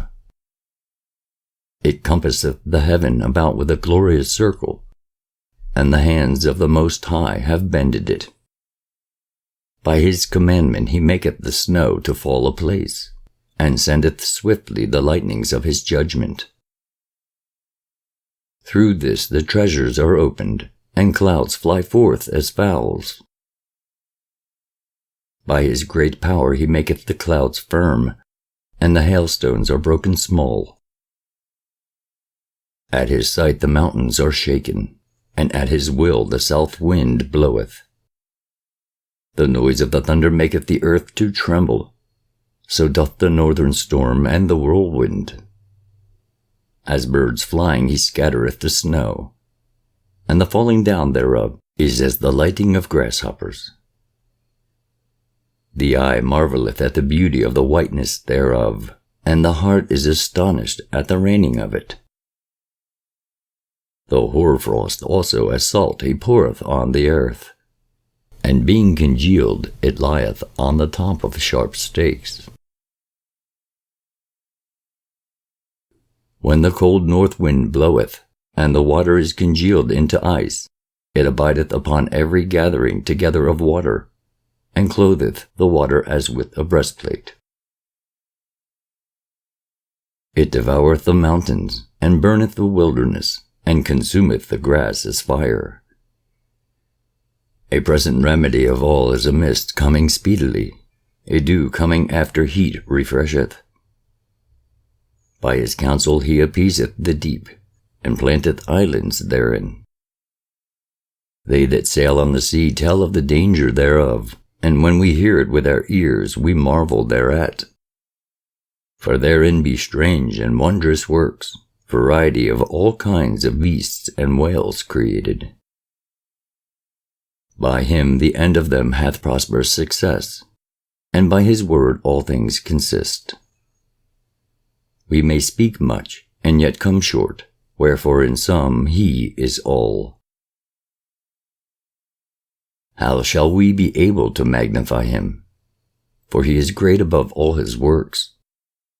The Lord is terrible and very great, and marvelous in his power. When ye glorify the Lord, exalt him as much as ye can, for even yet will he far exceed. And when ye exalt him, put forth all your strength, and be not weary, for ye can never go far enough. Who hath seen him, that he might tell us? And who can magnify him as he is? There are yet hid greater things than these be, for we have seen but a few of his works. For the Lord hath made all things, and to the godly hath he given wisdom.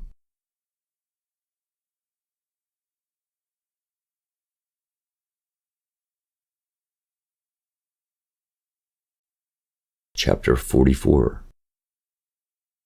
Let us now praise famous men, and our fathers that begat us. The Lord hath wrought great glory by them through his great power from the beginning. Such as did bear rule in their kingdoms, men renowned for their power, giving counsel by their understanding, and declaring prophecies. Leaders of the people by their counsels, and by their knowledge of learning meet for the people.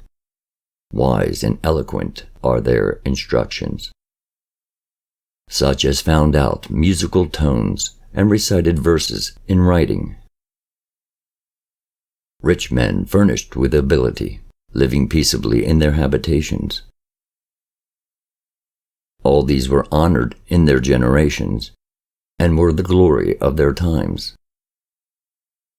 There be of them that have left a name behind them, that their praises might be reported. And some there be which have no memorial, who are perished as though they had never been, and are become as though they had never been born, and their children after them. But these were merciful men, whose righteousness hath not been forgotten. With their seed shall continually remain a good inheritance, and their children are within the covenant. Their seed standeth fast, and their children for their sakes. Their seed shall remain forever, and their glory shall not be blotted out. Their bodies are buried in peace, but their name liveth forevermore. The people will tell of their wisdom, and the congregation will show forth their praise. Enoch pleased the Lord, and was translated, being an example of repentance to all generations. Noah was found perfect and righteous. In the time of wrath he was taken in exchange for the world. Therefore was he left as a remnant unto the earth when the flood came. An everlasting covenant was made with him, that all flesh should perish no more by the flood. Abraham was a great father of many people. In glory was there none like unto him. who kept the law of the Most High, and was in covenant with him. He established the covenant in his flesh, and when he was proved, he was found faithful. Therefore he assured him by an oath that he would bless the nations in his seed, and that he would multiply him as the dust of the earth, and exalt his seed as the stars, and cause them to inherit from sea to sea, and from the river unto the utmost part of the land. With Isaac did he establish likewise, for Abraham his father's sake, the blessing of all men, and the covenant, and made it rest upon the head of Jacob. He acknowledged him in his blessing, and gave him an heritage, and divided his portions. Among the 12 tribes did he part them.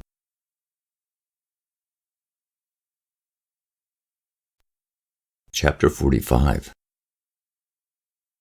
And he brought out of him a merciful man which found favor in the sight of all flesh, even Moses, beloved of God and men, whose memorial is blessed. He made him like to the glorious saints, and magnified him, so that his enemies stood in fear of him. By his words he caused the wonders to cease, and he made him glorious in the sight of kings, and gave him a commandment for his people, and showed him part of his glory. He sanctified him in his faithfulness and meekness, and chose him out of all men. He made him to hear his voice, and brought him into the dark cloud, and gave him commandments before his face, even the law of life and knowledge, that he might teach Jacob his covenants, and Israel his judgments. He exalted Aaron, an holy man like unto him, even his brother of the tribe of Levi. An everlasting covenant he made with him, and gave him the priesthood among the people. He beautified him with comely ornaments, and clothed him with a robe of glory. He put upon him perfect glory, and strengthened him with rich garments, with breeches, with a long robe, and the ephod. And he compassed him with pomegranates, and with many golden bells round about, that as he went there might be a sound, and a noise made that might be heard in the temple, for a memorial to the children of his people. With an holy garment, with gold and blue silk and purple, the work of the embroiderer, with a breastplate of judgment, and with Urim and Thummim, with twisted scarlet, the work of the cunning workman, with precious stones graven like seals and set in gold, the work of the jeweler, with a writing engraved for a memorial after the number of the tribes of Israel. He set a crown of gold upon the mitre, wherein was engraved holiness, an ornament of honor, a costly work, the desires of the eyes, goodly and beautiful. Before him there was none such, neither did ever any stranger put them on, but only his children and his children's children perpetually. Their sacrifices shall be wholly consumed every day twice continually. Moses consecrated him and anointed him with holy oil. This was appointed unto him by an everlasting covenant, and to his seed, so long as the heavens should remain, that they should minister unto him, and execute the office of the priesthood, and bless the people in his name. He chose him out of all men living to offer sacrifices to the Lord, incense and a sweet savor, for a memorial to make reconciliation for his people. He gave unto him his commandments and authority in the statutes of judgments, that he should teach Jacob the testimonies and inform Israel in his laws. Strangers conspired together against him, and maligned him in the wilderness, even the men that were of Dathan's and Abiram's side, and the congregation of Kor with fury and wrath. This the Lord saw, and it displeased him, and in his wrathful indignation were they consumed. He did wonders upon them to consume them with the fiery flame.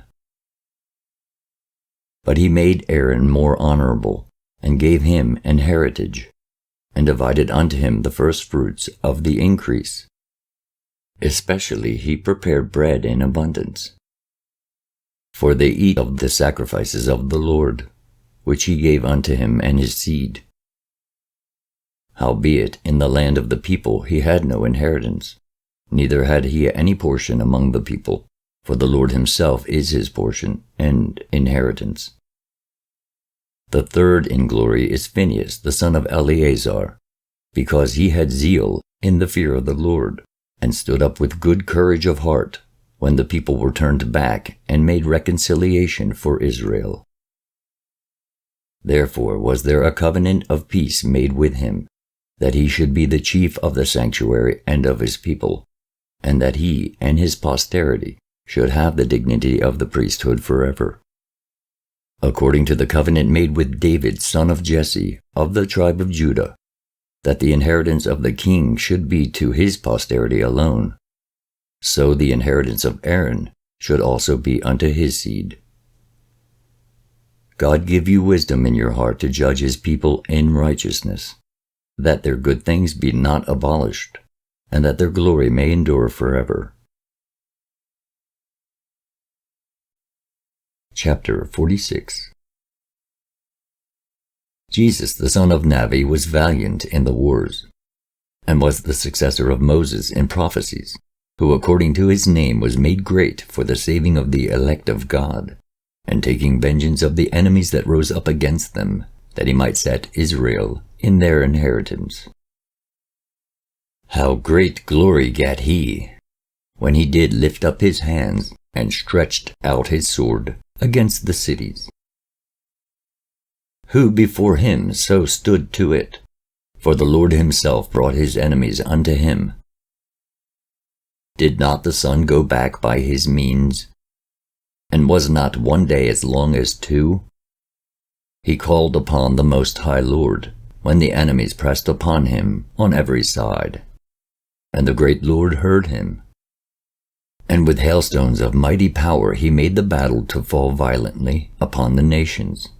And in the descent of Beth-horon he destroyed them that resisted, that the nations might know all their strength, because he fought in the sight of the Lord, and he followed the mighty one. In the time of Moses also he did a work of mercy, he and Caleb the son of Jephunneh, in that they withstood the congregation, and withheld the people from sin, and appeased the wicked murmuring. And of 600,000 people on foot, they too were preserved to bring them into the heritage, even unto the land that floweth with milk and honey. The Lord gave strength also unto Caleb, which remained with him unto his old age, so that he entered upon the high places of the land, and his seed obtained it for an heritage, that all the children of Israel might see that it is good to follow the Lord.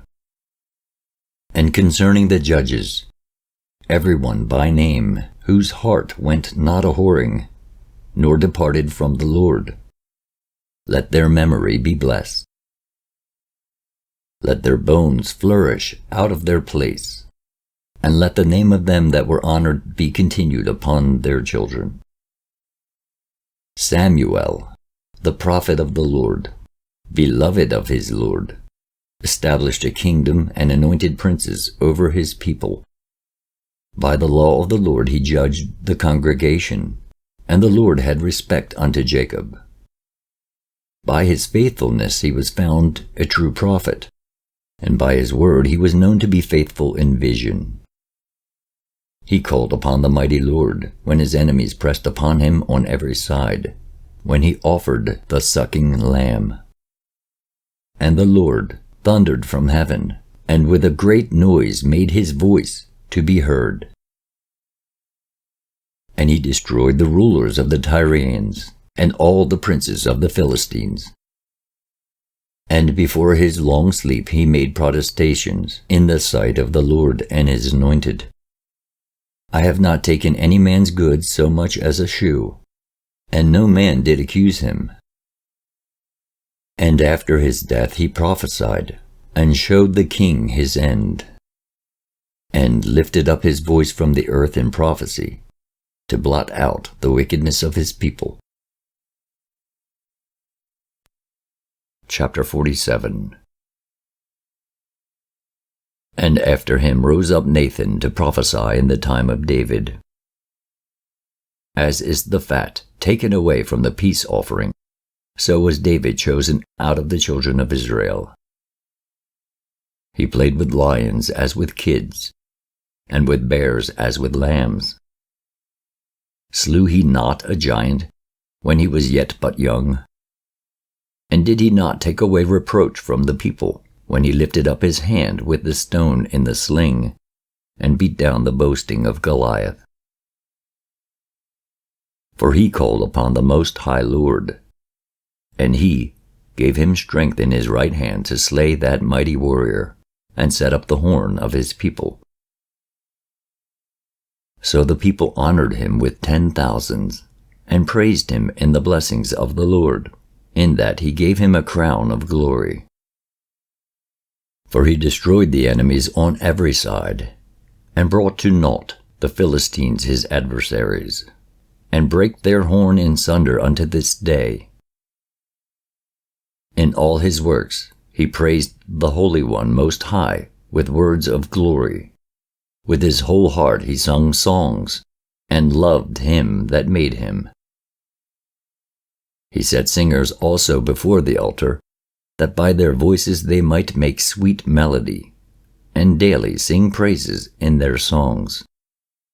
He beautified their feasts, and set in order the solemn times until the end, that they might praise his holy name, and that the temple might sound from morning. The Lord took away his sins, and exalted his horn forever. He gave him a covenant of kings, and a throne of glory in Israel. After him rose up a wise son, and for his sake he dwelt at large. Solomon reigned in a peaceable time and was honored, for God made all quiet round about him, that he might build an house in his name, and prepare his sanctuary forever. How wise wast thou in thy youth, and as a flood filled with understanding. Thy soul covered the whole earth, and thou filledst it with dark parables. Thy name went far unto the islands, and for thy peace thou wast beloved. The countries marveled at thee for thy songs and proverbs and parables and interpretations. By the name of the Lord God, which is called the Lord God of Israel, thou didst gather gold as tin, and didst multiply silver as lead. Thou didst bow thy loins unto women, and by thy body thou wast brought into subjection. Thou didst stain thy honor, and pollute thy seed, so that thou broughtest wrath upon thy children, and wast grieved for thy folly. So the kingdom was divided, and out of Ephraim ruled a rebellious kingdom. But the Lord will never leave off his mercy, neither shall any of his works perish. Neither will he abolish the posterity of his elect, and the seed of him that loveth him he will not take away. Wherefore he gave a remnant unto Jacob, and out of him a root unto David.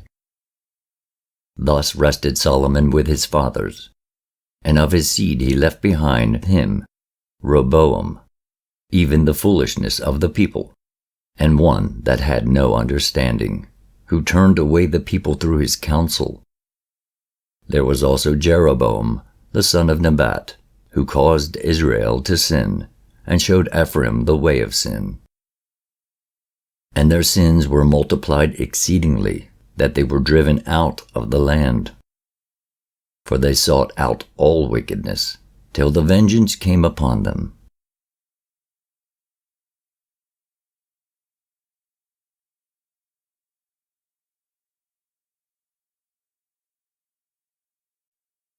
Chapter 48. Then stood up Elias the prophet as fire, and his word burned like a lamp. He brought a sore famine upon them, and by his zeal he diminished their number. By the word of the Lord he shut up the heaven, and also 3 times brought down fire. O Elias, how wast thou honored in thy wondrous deeds, and who made glory like unto thee? Who didst raise up a dead man from death, and his soul from the place of the dead by the word of the Most High? Who broughtest kings to destruction, and honorable men from their bed? Who heardest the rebuke of the Lord in Sinai, and in Horeb the judgment of vengeance? Who anointest kings to take revenge, and prophets to succeed after him?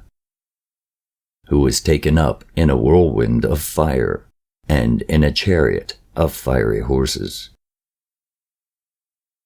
Who wast ordained for reproofs in their times, to pacify the wrath of the Lord's judgment, before it break forth into fury, and to turn the heart of the father unto the son, and to restore the tribes of Jacob. Blessed are they that saw thee, and slept in love, for we shall surely live. Elias it was who was covered with a whirlwind, and Eliseus was filled with his spirit. Whilst he lived, he was not moved with the presence of any prince, neither could any bring him into subjection. No word could overcome him, and after his death his body prophesied.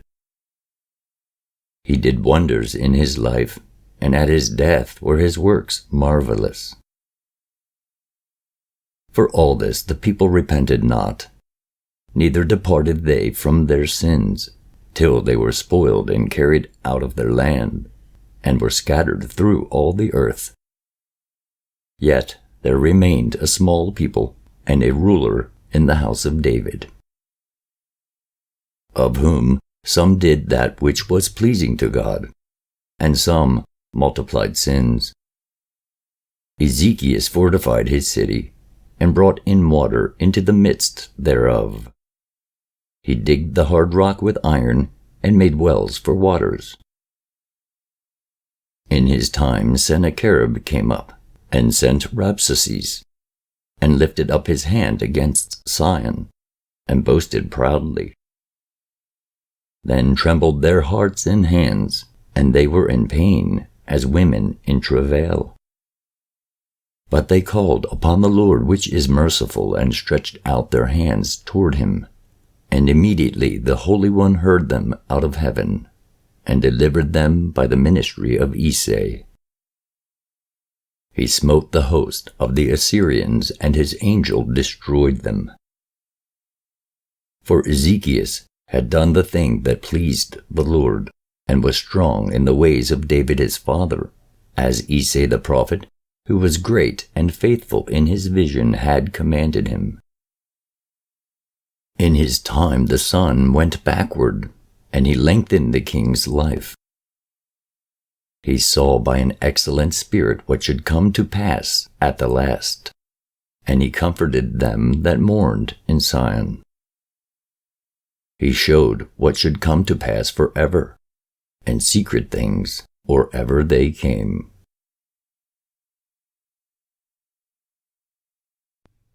Chapter 49. The remembrance of Josias is like the composition of the perfume that is made by the art of the apothecary. It is sweet as honey in all mouths, and as music at a banquet of wine. He behaved himself uprightly in the conversion of the people, and took away the abominations of iniquity. He directed his heart unto the Lord, and in the time of the ungodly he established the worship of God. All except David and Ezekias and Josias were defective, for they forsook the law of the Most High. Even the kings of Judah failed.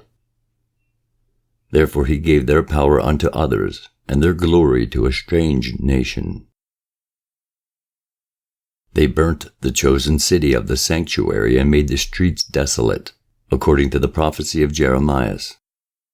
For they entreated him evil, who nevertheless was a prophet, sanctified in his mother's womb, that he might root out and afflict and destroy, that he might build up also and plant. It was Ezekiel who saw the glorious vision which was showed him upon the chariot of the cherubims. For he made mention of the enemies under the figure of the rain, and directed them that went right. And of the 12 prophets, let the memorial be blessed, and let their bones flourish again out of their place. For they comforted Jacob, and delivered them by assured hope.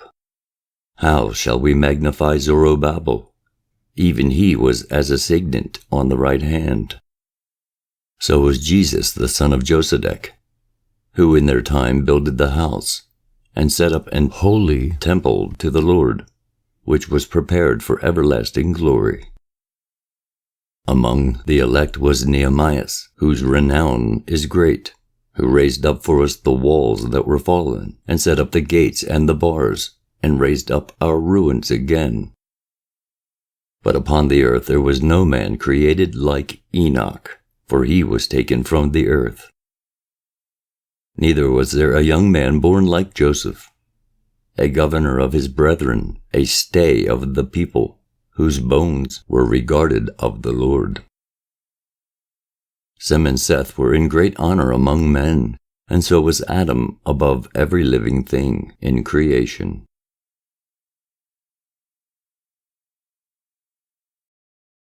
Chapter 50.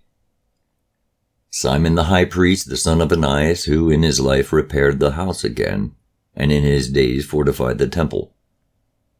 And by him was built from the foundation the double height, the high fortress of the wall about the temple. In his days the cistern to receive water, being in compass as the sea, was covered with plates of brass. He took care of the temple, that it should not fall, and fortified the city against besieging. How was he honored in the midst of the people, in his coming out of the sanctuary?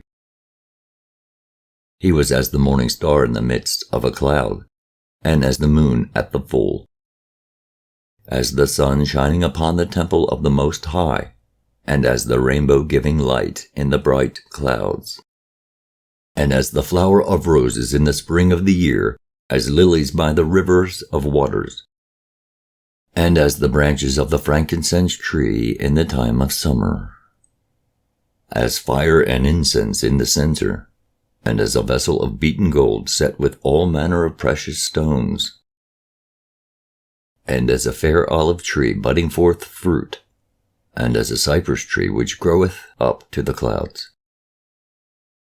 When he put on the robe of honor, and was clothed with the perfection of glory, when he went up to the holy altar, he made the garment of holiness honorable. When he took the portions out of the priest's hands, he himself stood by the hearth of the altar, compassed about as a young cedar in Libanus, and as palm trees compassed they him round about. So were all the sons of Aaron in their glory, and the oblations of the Lord in their hands, before all the congregation of Israel. And finishing the service at the altar, that he might adorn the offering of the Most High Almighty, he stretched out his hand to the cup and poured of the blood of the grape. He poured out at the foot of the altar a sweet-smelling savor unto the Most High King of all. Then shouted the sons of Aaron, and sounded the silver trumpets, and made a great noise to be heard, for a remembrance before the Most High. Then all the people together hasted, and fell down to the earth upon their faces, to worship their Lord God Almighty, the Most High. The singers also sang praises with their voices. With great variety of sounds was there made sweet melody. And the people besought the Lord, the Most High, by prayer before him that is merciful, till the solemnity of the Lord was ended, and they had finished his service. Then he went down and lifted up his hands over the whole congregation of the children of Israel, to give the blessing of the Lord with his lips, and to rejoice in his name. And they bowed themselves down to worship the second time, that they might receive a blessing from the Most High. Now therefore bless ye the God of all, which only doeth wondrous things everywhere, which exalteth our days from the womb, and dealeth with us according to his mercy. He grant us joyfulness of heart, that peace may be in our days in Israel forever, that he would confirm his mercy with us, and deliver us at his time. There be two manner of nations, which my heart abhorreth, and the third is no nation. They that sit upon the mountain of Samaria, and they that dwell among the Philistines, and that foolish people that dwell in Sichem. Jesus, the son of Sirach of Jerusalem, hath written in this book the instruction of understanding and knowledge, who out of his heart poured forth wisdom. Blessed is he that shall be exercised in these things, and he that layeth them up in his heart shall become wise. For if he do them, he shall be strong to all things. For the light of the Lord leadeth him, who giveth wisdom to the godly. Blessed be the name of the Lord forever. Amen. Amen. Chapter 51. A prayer of Jesus, the son of Sirach. I will thank thee, O Lord, and King, and praise thee, O God my Saviour. I do give praise unto thy name. For thou art my defender and helper, and hast preserved my body from destruction, and from the snare of the slanderous tongue, and from the lips that forge lies, and hast been mine helper against mine adversaries, and hast delivered me according to the multitude of thy mercies and greatness of thy name, from the teeth of them that were ready to devour me, and out of the hands of such as sought after my life, and from the manifold afflictions which I had, from the choking of fire on every side, and from the midst of the fire which I kindled not, from the depth of the belly of hell, from an unclean tongue, and from lying words, by an accusation to the king, from an unrighteous tongue, my soul drew near even unto death. My life was near to the hell beneath. They compassed me on every side, and there was no man to help me. I looked for the succour of men, but there was none. Then thought I upon thy mercy, O Lord, and upon thy acts of old, how thou deliverest such as wait for thee, and savest them out of the hands of the enemies. Then lifted I up my supplications from the earth, and prayed for deliverance from death. I called upon the Lord, the Father of my Lord, that he would not leave me in the days of my trouble, and in the time of the proud, when there was no help. I will praise thy name continually, and will sing praises with thanksgiving, and so my prayer was heard. For thou savest me from destruction, and deliverest me from the evil time. Therefore will I give thanks, and praise thee, and bless thy name, O Lord. When I was yet young, or ever I went abroad, I desired wisdom openly in my prayer. I prayed for her before the temple, and will seek her out even to the end. Even from the flower till the grape was ripe hath my heart delighted in her. My foot went the right way, from my youth up sought I after her. I bowed down mine ear a little, and received her, and gat much learning. I profited therein, therefore will I ascribe glory unto him that giveth me wisdom. For I purposed to do after her, and earnestly I followed that which is good. So shall I not be confounded. My soul hath wrestled with her, and in my doings I was exact. I stretched forth my hands to the heaven above, and bewailed my ignorances of her. I directed my soul unto her, and I found her in pureness. I have had my heart joined with her from the beginning, therefore shall I not be forsaken. My heart was troubled in seeking her, therefore have I gotten a good possession. The Lord hath given me a tongue for my reward, and I will praise him therewith. Draw near unto me, ye unlearned, and dwell in the house of learning. Wherefore are ye slow? And what say ye to these things, seeing your souls are very thirsty? I opened my mouth, and said, Buy her for yourselves without money. Put your neck under the yoke, and let your soul receive instruction. She is hard at hand to find. Behold with your eyes, how that I have but little labor, and have gotten unto me much rest. Get learning with a great sum of money, and get much gold by her. Let your soul rejoice in his mercy, and be not ashamed of his praise. Work your work betimes, and in his time he will give you your reward.